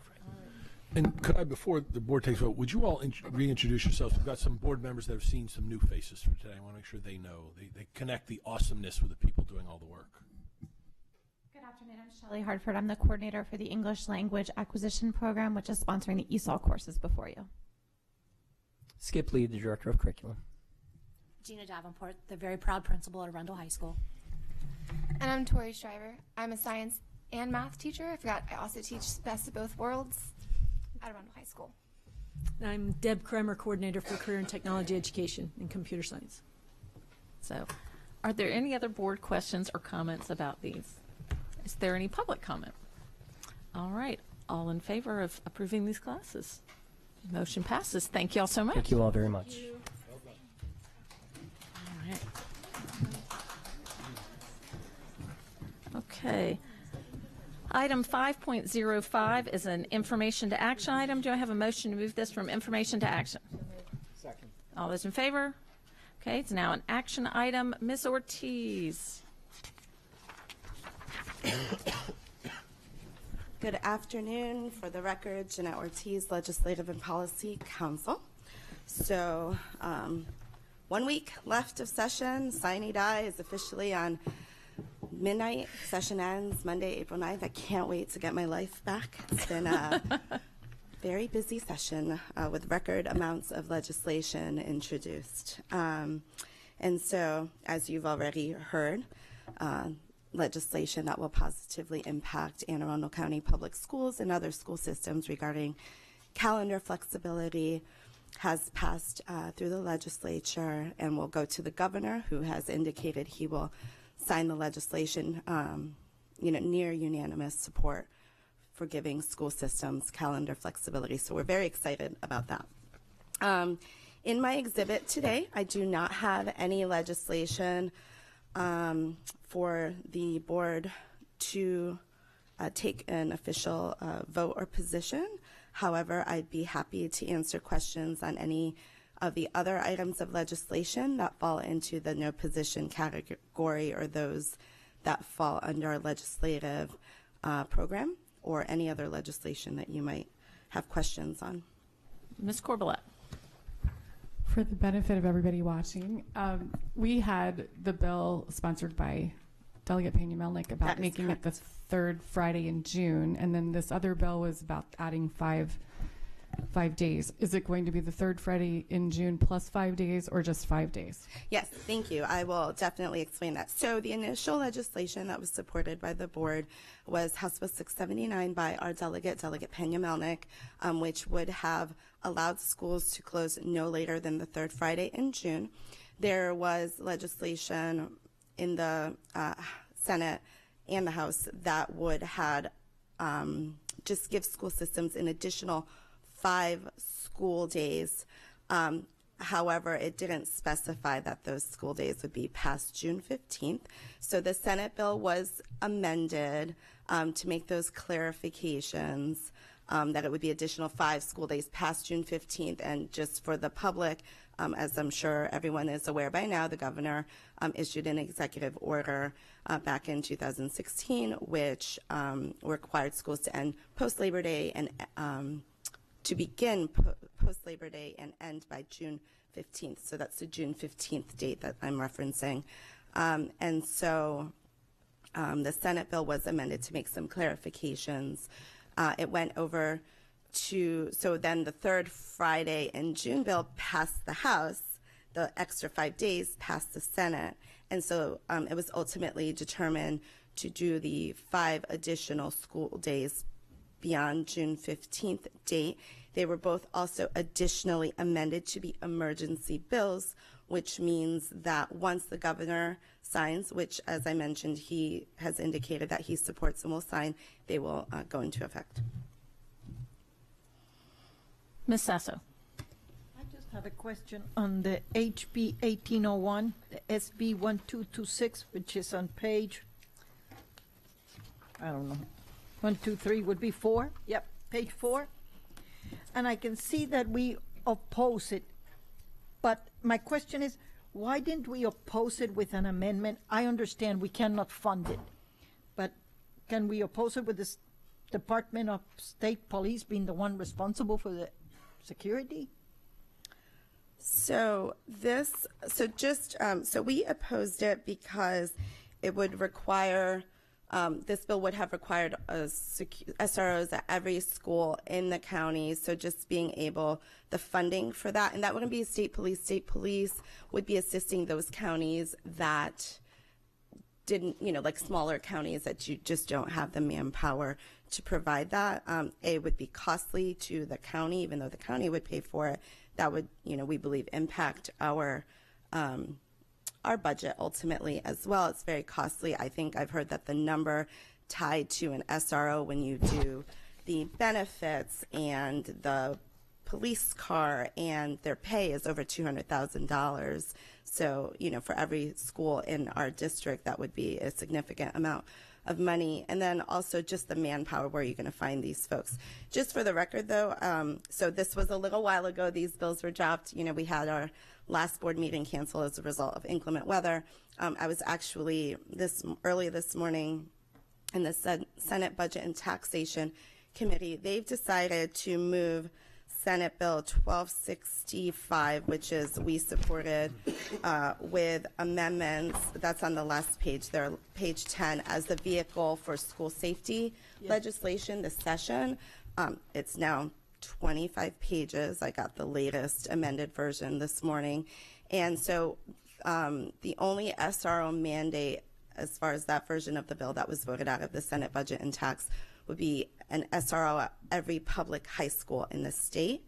So that's a much lesser impact that we already comply with. It may impact smaller counties again. However, it does provide for state police assistance for those counties.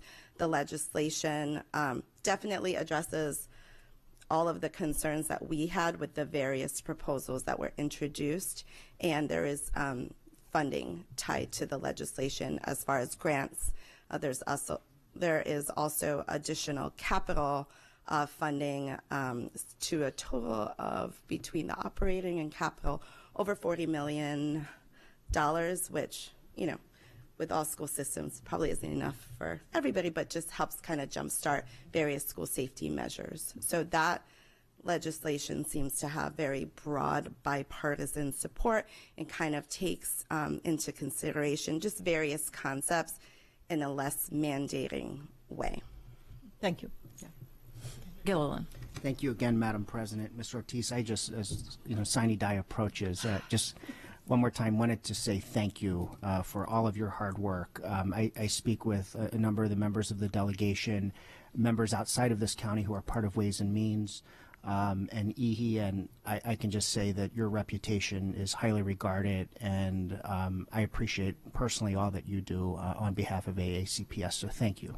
Oh, thank you. You're very welcome. It's my pleasure. I love Annapolis and working with the legislature. It's 3 months of organized chaos. It helps my winter go by very quickly, although I don't know that spring is here yet. But it's my pleasure to represent the board and the school system and, all of our positions and the great work that we do here.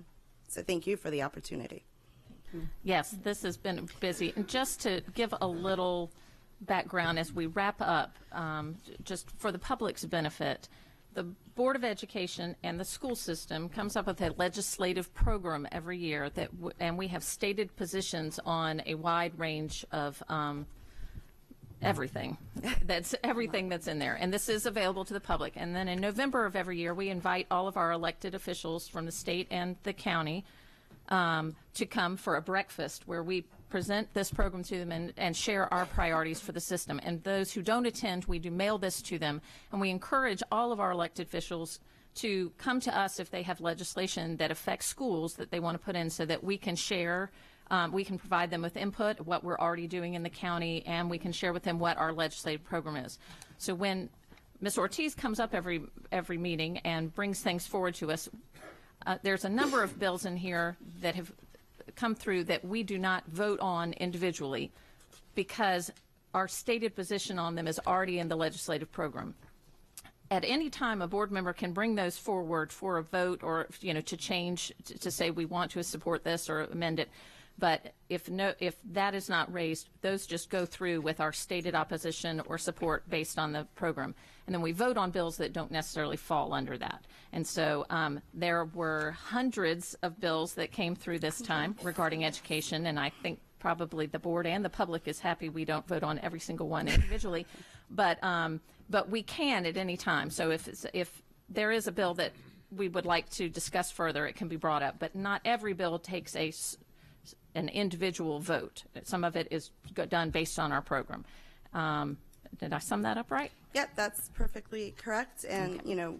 As you mentioned, our program is very comprehensive. Not all school systems have such a comprehensive legislative program as we do.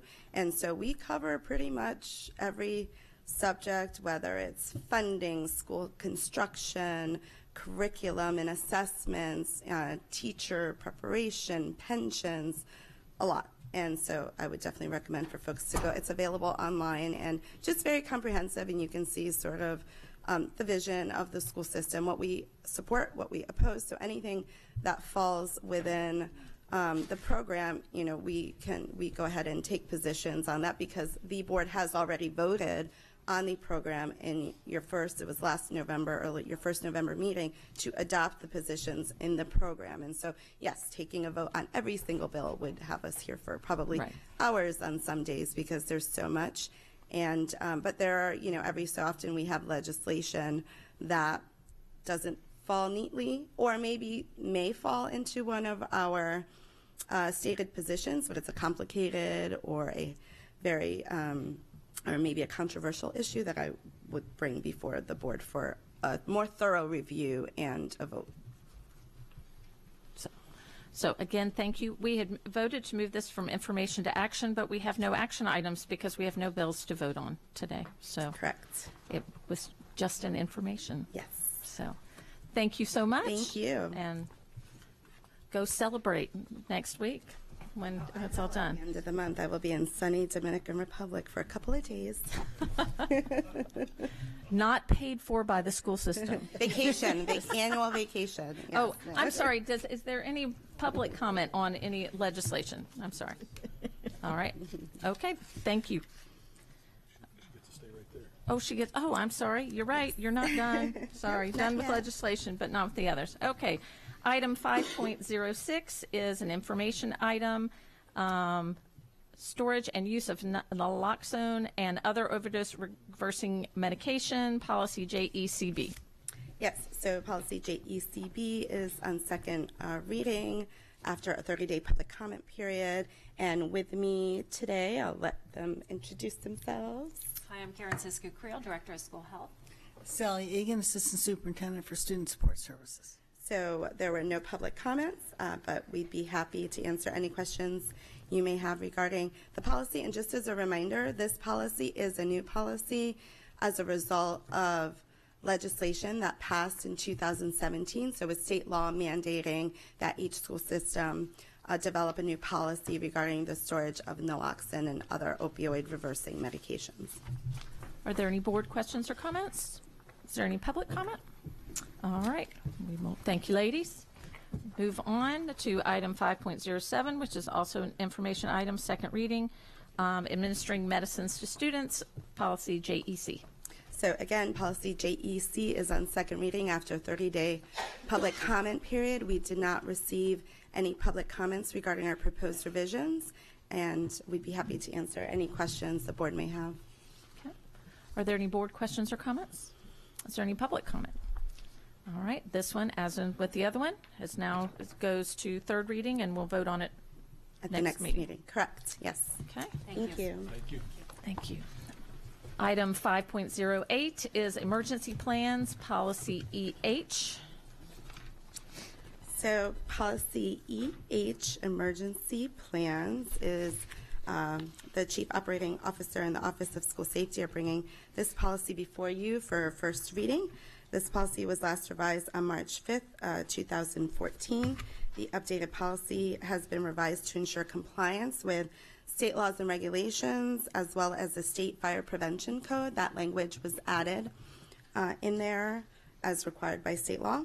The policy will be posted on our website for 30 days for public comment, with Mayor Alex Shaknovich, Chief Operating Officer, and Joel Batten, Director of School Safety, and we can answer any questions you may have. Okay.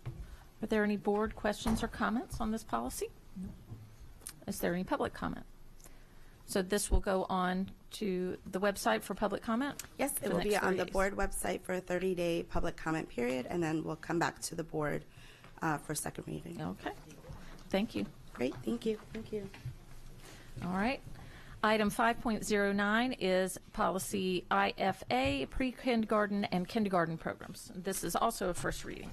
Yes, correct. The Division of Curriculum Instruction is bringing policy IFA, pre-kindergarten and kindergarten programs before you for first reading.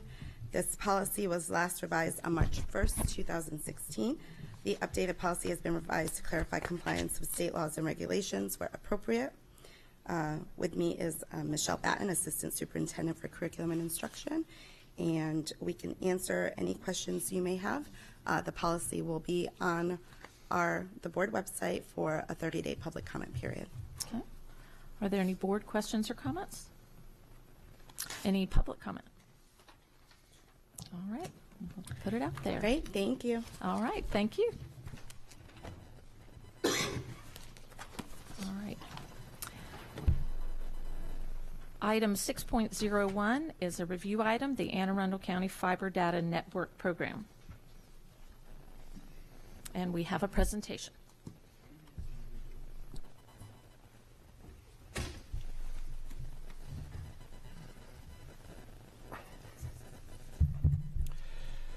Good afternoon. For the record, my name is Greg Barlow, and I'm the Chief Information Officer for AACPS.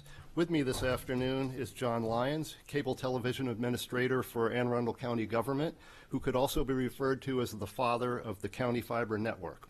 AACPS has used the County Fiber Network for many years for our secondary schools, but as one can imagine, fast data connectivity from all of our schools and offices to the internet is very important.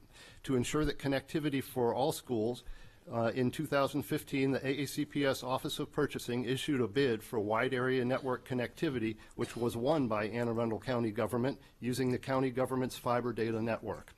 That fiber data network provides the infrastructure to connect all AACPS buildings to our 2 data centers. The bid was designed to leverage funding from the federal E-rate program and was awarded on low price based on 2 different speeds, 1 gigabit per second and 10 gigabits per second. The current configuration of the fiber data network is that all AACPS buildings are connected at the 10 gigabit per second speed, which provides extremely fast data transport. To further explain this collaborative venture, I will turn the presentation over to Mr. Lyons. Okay, thanks to the school board and Dr. Lotto for having this, listening to our explanation of the latest version of the data network provided by the Anne Arundel County Office of Information Technology that serves Anne Arundel County Public Schools. The fiber data network serving the school system today is the fastest and most advanced in the nation. As we move forward to the 4th Industrial Revolution, it's clear that the technology will play a central role in nearly all aspects of our lives. Research by the World Economic Forum estimates that 65% of children entering primary school will find themselves in occupations that do not exist today. By 2020, it is estimated that there will be 1.5 million new digitized jobs across the globe, and at the same time, 90% of organizations currently have an IT skills shortage, while 75% of educators and students feel there is a gap in the ability to meet the skill needs of the technology-based workforce. To prepare the talent needed for the digital economy, education must adapt as fast as the demand for technology skills is growing and evolving. Insights into the influence of psychological, social, cultural, and environmental factors on how we learn are emerging from the new science of learning. This approach to understand education argues that in our complex and rapidly evolving world today, academic models based on interdisciplinary research are necessary to create effective teaching and learning environments. There is great debate on the path to take for education going forward, and we are not here to suggest that path, or are we qualified? This board and school administration is much more qualified to make these decisions. What is universally agreed among education and technology futurists is that any learning technology needs to sit on a robust data network infrastructure, a digital plumbing, with great capacity to interconnect to all parts of the school enterprise, being fully agnostic to the technology platform. This is what we have built. All schools and support facilities are fiber connected at 10 gigabits to hubs around a 61-mile, 1.3 terabit per second fiber ring. The difference between a megabit and a terabit is 1,000,000 times the speed. The funding for this over the years has come from grants from the cable operators, Comcast, Verizon, Fios, and Broadstripe, both as funding and a great amount of logistical and construction support from both Comcast and Broadstripe. Another grant was from the Broadband Technologies Opportunities Program, federal grant, and we also do E-rate funding. Anne Arundel County created a capital project starting in FY16 to complete this project by building a 500,000 feet of duct and fiber and upgrading the school's core network ring electronics and optics at each school site. The school system provided the advanced electronics at each school site to extend ultra-high-speed broadband into the classrooms. The Anne Arundel County Office of Information Technology and the Anne Arundel County Public Schools Information Technology has long had a deep collaboration on this endeavor, both with construction and the operation of the network. Thank you. I should mention that Mr. Lyons will be retiring in a few months, and he leaves behind quite a legacy of building this network, which I believe was started in the mid-1990s. 1996. So it was quite a vision to have back in those days to have come this far to build this out, and we'll be happy to entertain any questions the board might have. Mr. Lyons, thank you. Thank you for your dedication and working with us, and that we are we are winning the fruits of your labors and your vision in that we have this access to this technology for our students and our staff. So thank you for all your work, and enjoy retirement.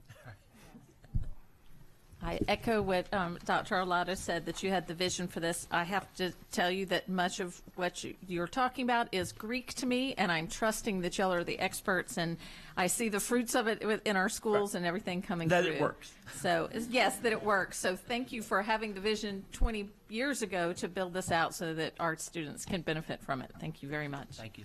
Thank you. Are there any other board questions or comments? So thank you very much.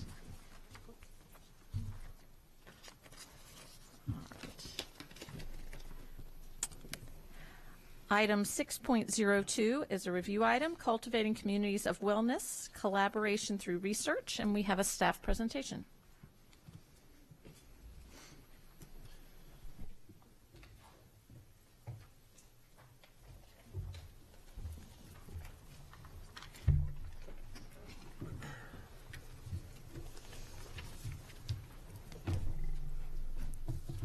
Good morning. President Hummer, Vice President Gilland, Dr. Arlotto, and members of the board.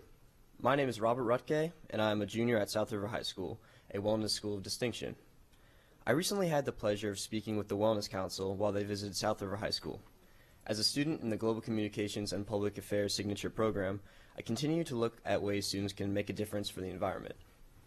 Before I share my story, I'd like to take a moment to recognize the members of the Wellness Council and its community partners. Please stand and be recognized for your continued support and effort on behalf of the students and staff of Anne Arundel County.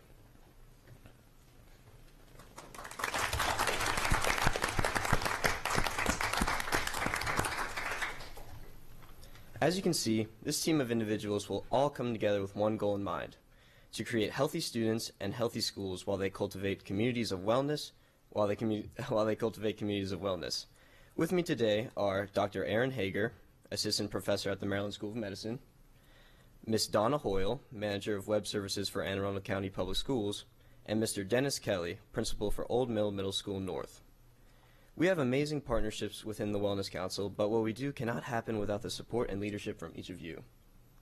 On behalf of the Wellness Council, we thank you for this opportunity to share the work that we do and for allowing us to move forward and make a positive impact on the lives of students, staff, and the community.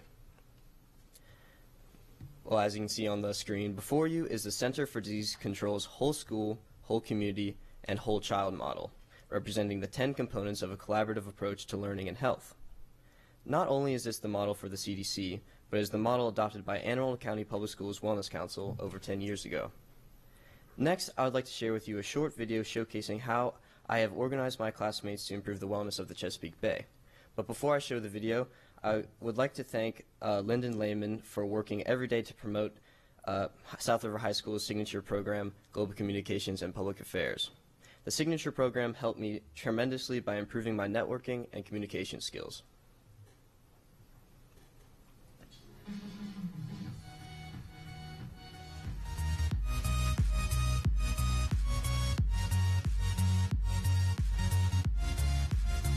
Hi everyone, I'm Rob Rutke, and I'm the founder of Clean Creeks Football Club, or CCFC for short.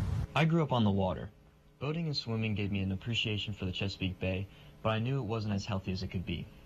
In the creek right outside my house, I could see laundry machines, car parts, plastic, and glass bottles. These pollutants disrupt the ecosystem and are dangerous to people and animals. So sophomore year, I decided I wanted to improve the Chesapeake Bay any way I could. I figured if the pollution was so bad near me, it could be just as bad or worse in all other waterways of the Chesapeake Bay. I wanted to clean up these waterways, but I knew I couldn't do it alone. I had most of the resources, including multiple kayaks, paddle boards, paddles, and even a launch area. All I needed now were friends to work together to clean the bay. I didn't want cleaning up the bay to be a boring chore, so I created a competition format and reward system to keep it fun and increase productivity at each event. Clean Creeks FC was my solution. Here's a typical CCFC cleanup day. A kayak is issued to each member as well as gloves, trash bags, and a life jacket. After everyone is in the water, we start paddling together to the cleanup site. This site can be as close as 100 yards from where we launch or as far as 2 miles. Once we arrive, I start a timer for 2 hours and we start cleaning. Depending on where we go, we often have a motorized barge that we can put all our heavy trash in to save time. Members can scan the surrounding beaches, shorelines, and marshes for litter of any size and collect it. Members find anything ranging from cans and glass bottles to car parts and patio furniture. After the timer goes, all members get together and return to the headquarters to weigh the trash. A scale is used and weights of each team are tallied up. The group with the most trash earns a CCFC t-shirt or hat for each member. CCFC surprised me with how fast it grew and how many people appreciated our efforts. In just 13 events, we have managed to clean 1.93 square miles, covering almost the entire Road River and Ramsey Lake, and we have collected 5,486 pounds of trash from the Chesapeake Bay.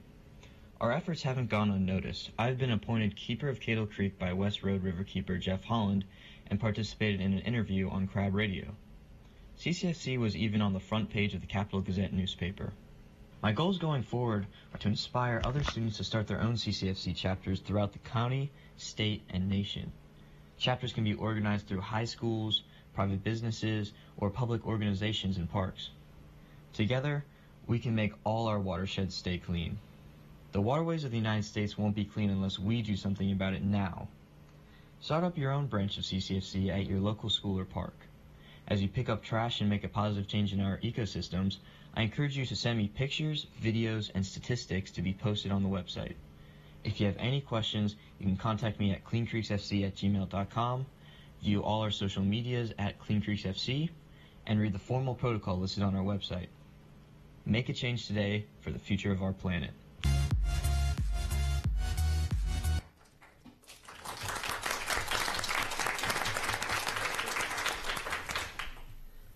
That was great.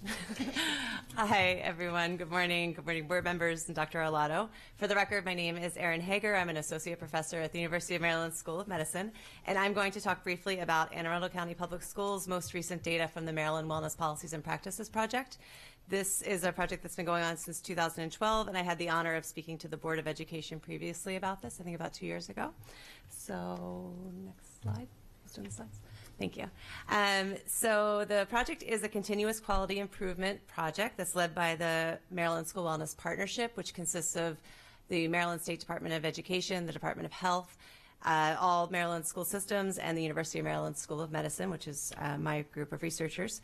And our mission is to enhance opportunities for healthy eating and physical activity for Maryland students by helping schools and school systems create and implement strong and comprehensive written wellness policies. And it's a continuous quality improvement project because we collect data from schools and school systems. We then provide the data back to the schools and school systems through these data briefings. We also provide recommendations and support to the school systems through our partnership. And then we collect data again, and then we share the data back again, and then we provide more recommendations and support. And then what we'll talk about today is our third round of data collection, which took place in the summer of 2017, last year. And then we provided feedback to the school system's School Health Council this past January, I believe. I do want to point out that there were updated federal regulations that went into effect last summer after we collected the data. So the data I'm going to share with you today was collected before those regulations went into effect, so they can be considered a strong baseline moving forward to see how the schools are doing within your system in compliance with those new federal wellness policy regulations. So next slide. So I'm going to highlight some of the data from the school survey today. So this was a survey that was sent to all school administrators within Anne Arundel County Public Schools. And we asked that the person who oversees wellness at the school level, preferably an administrator, complete the survey. And as you can see in Anne Arundel County, we had a 100% response rate, which is really remarkable. The state average was 72%, so certainly much higher than the state average. And a lot of that really had to do with the efforts of the Deputy Superintendent, Monique Jackson, who's been an active member of the School Health Council and really wanted to get this data. So that was really wonderful. We really appreciate that. And it really, as I mentioned, gives the school system an opportunity to have a strong baseline look at how the system is doing before these federal regulations go into effect. So it's definitely very exciting to have a 100% response rate. Overall, 92% of the respondents were administrators. And of those that responded, 82% were aware of and had read their school system's wellness policy, which is also higher than the state average. And this really, I believe, reflects the work of the School Health Council in promoting awareness of the wellness policy and all the work that they've done. And of course, Jody and Christiana are the leaders of the School Health Council, and they've done a lot of work with awareness. So the next slide, again, highlights just a few bits of the data from the survey that we collected. These are all evidence-based wellness practices. Overall, Anne Arundel County Public Schools were on par with or exceeding the state average in these areas that we are highlighting. The first one, though, having a wellness team in place, which is a school-level team that oversees wellness activities and policy implementation at the school level, was lower than the state average, with 44% of schools reporting having a wellness team. And I know that this is something that the School Health Council is working on moving forward to try to enhance the number of wellness teams in schools. But with respect to the other areas, certainly the schools are reporting doing as well as or better than the state average. A few other things I want to point out is with the new federal mandates, there are a lot of areas that focus on public updates, and about half of the schools reporting having public updates in place or having a mechanism to encourage the public to get involved in wellness efforts, both exceeding the state average. And schools are also doing really well around physical activity breaks and integrated physical activity in the classroom, again, exceeding the state average there. And then lastly, we wanted to point out the marketing efforts in schools, which are another part of these new federal regulations. And so even before those went into effect, schools in Anne Arundel County were doing better than the state average in ensuring that only healthy foods were being marketed. So next slide. So I just want to finish by highlighting the call to action that we built for the state as a whole. So these are things that align with the new federal regulations and the data that we collected from the state, again, as a whole. And we shared this call to action with each school system. We always mention that each system has the opportunity to set their own goals. So these are just things that are recommended based on the data. But I know that these are things that some of which are things that the School Health Council will be focusing on: building wellness teams, communicating system level efforts to the schools, and then monitoring by collecting data from the schools, which is again part of these new federal regulations that came out last summer. So, so that's it for me. So, okay. Good afternoon. Thank you, Dr. Hager, and thank you all for affording us the opportunity to share our continued effort to improve the quality and well-being of our students and staff. For the record, I'm Donna Hoyle, Manager of Web Services for Anne Arundel County Public Schools. Today, in celebration of Healthy Anne Arundel Month, we're unveiling the new Wellness Toolkit, now found on the aacps.org website. The toolkit was once housed internally on the AACPS intranet, is now accessible to the public. The site is located at www.aacps.org/wellness-toolkit. The toolkit was originally designed to showcase the 10 components of the whole school, whole community, whole child model created by the CDC, which is the blueprint for integrating health promoting practices in the school setting. We've organized the website based on the center circle graphic, which includes the 10 components. All of the pages on the site are based on this model and follow a similar format. The one we'll briefly highlight today is nutrition, environment, and services. Okay. Just taking a little bit of time over there. A little delay.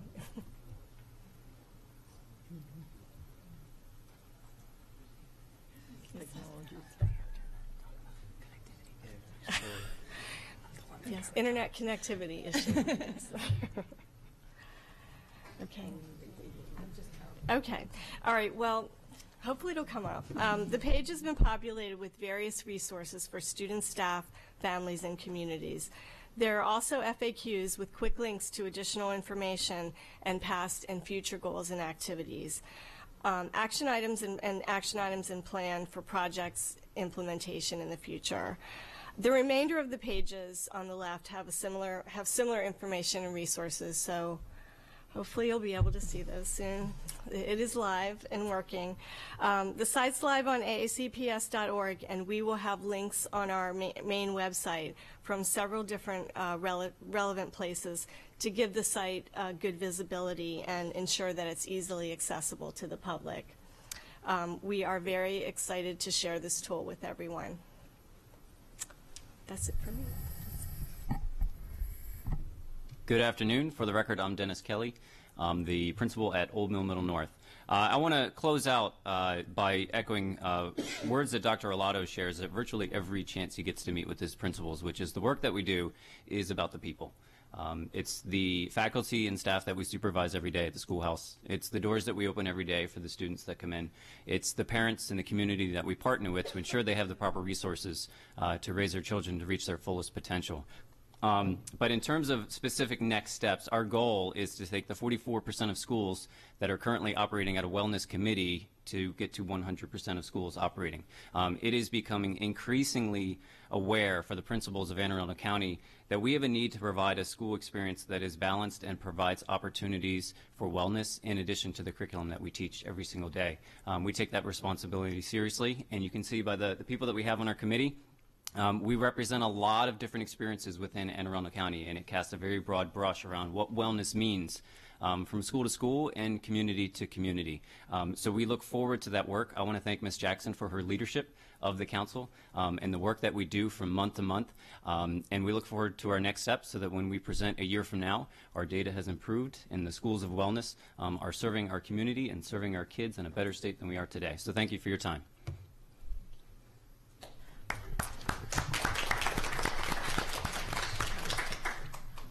Rob, I wanted to say thank you. I was at the last wellness meeting when you presented your presentation there, and I actually contacted somebody and said, we need to get him to a board meeting. And they said, oh, we've already got him on the schedule. And I said, great, because I wanted everybody to see what you're doing. So great job. Thank you. Ms. Corbelak. Thank you for the presentation. I really want to echo something that Sydney was saying earlier, that we've got this expectation that the school's going to fix literally everything that's going on out in the community. And I think the wellness toolkit especially is something that we need to share with parents and community members, because we can't do it all between 7 and 2 or 9 and 3. So thank you for putting that up on the web. Are there any other board questions or comments? Is there any public comment? So thank you all for all your work. And I know You four, thank you so much for all your hard work and your presentation. We've got two hiding behind the computer that have done an amazing amount of work on this over the years. Would you two introduce yourselves to our board, please? My name is Christiana Walsh. I'm the coordinator of Health, Physical Education, and Dance and the co-chair of the Wellness Council. Good afternoon. Jody Rissy, Supervisor of Food and Nutrition Services, and also I have the pleasure of working with this great team and a co-chair with Christiana and the leadership of Ms. Jackson. Thank you.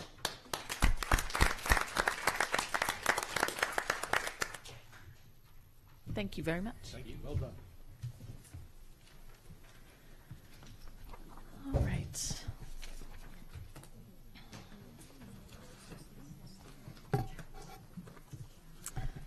Okay, item 6.03 is a review item, monthly financial status report and FY 2018 revenue and expenditure projections.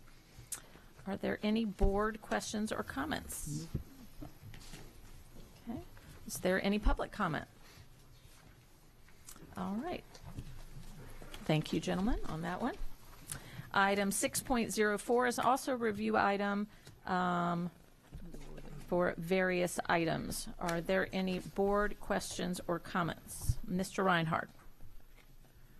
Just like to echo my earlier concern about the number of responses we're getting for our bids. I know ultimately we can't cajole potential bidders to come out for the different procurement opportunities we have for them, but I just wanted to share some of the statistics for the folks watching at home.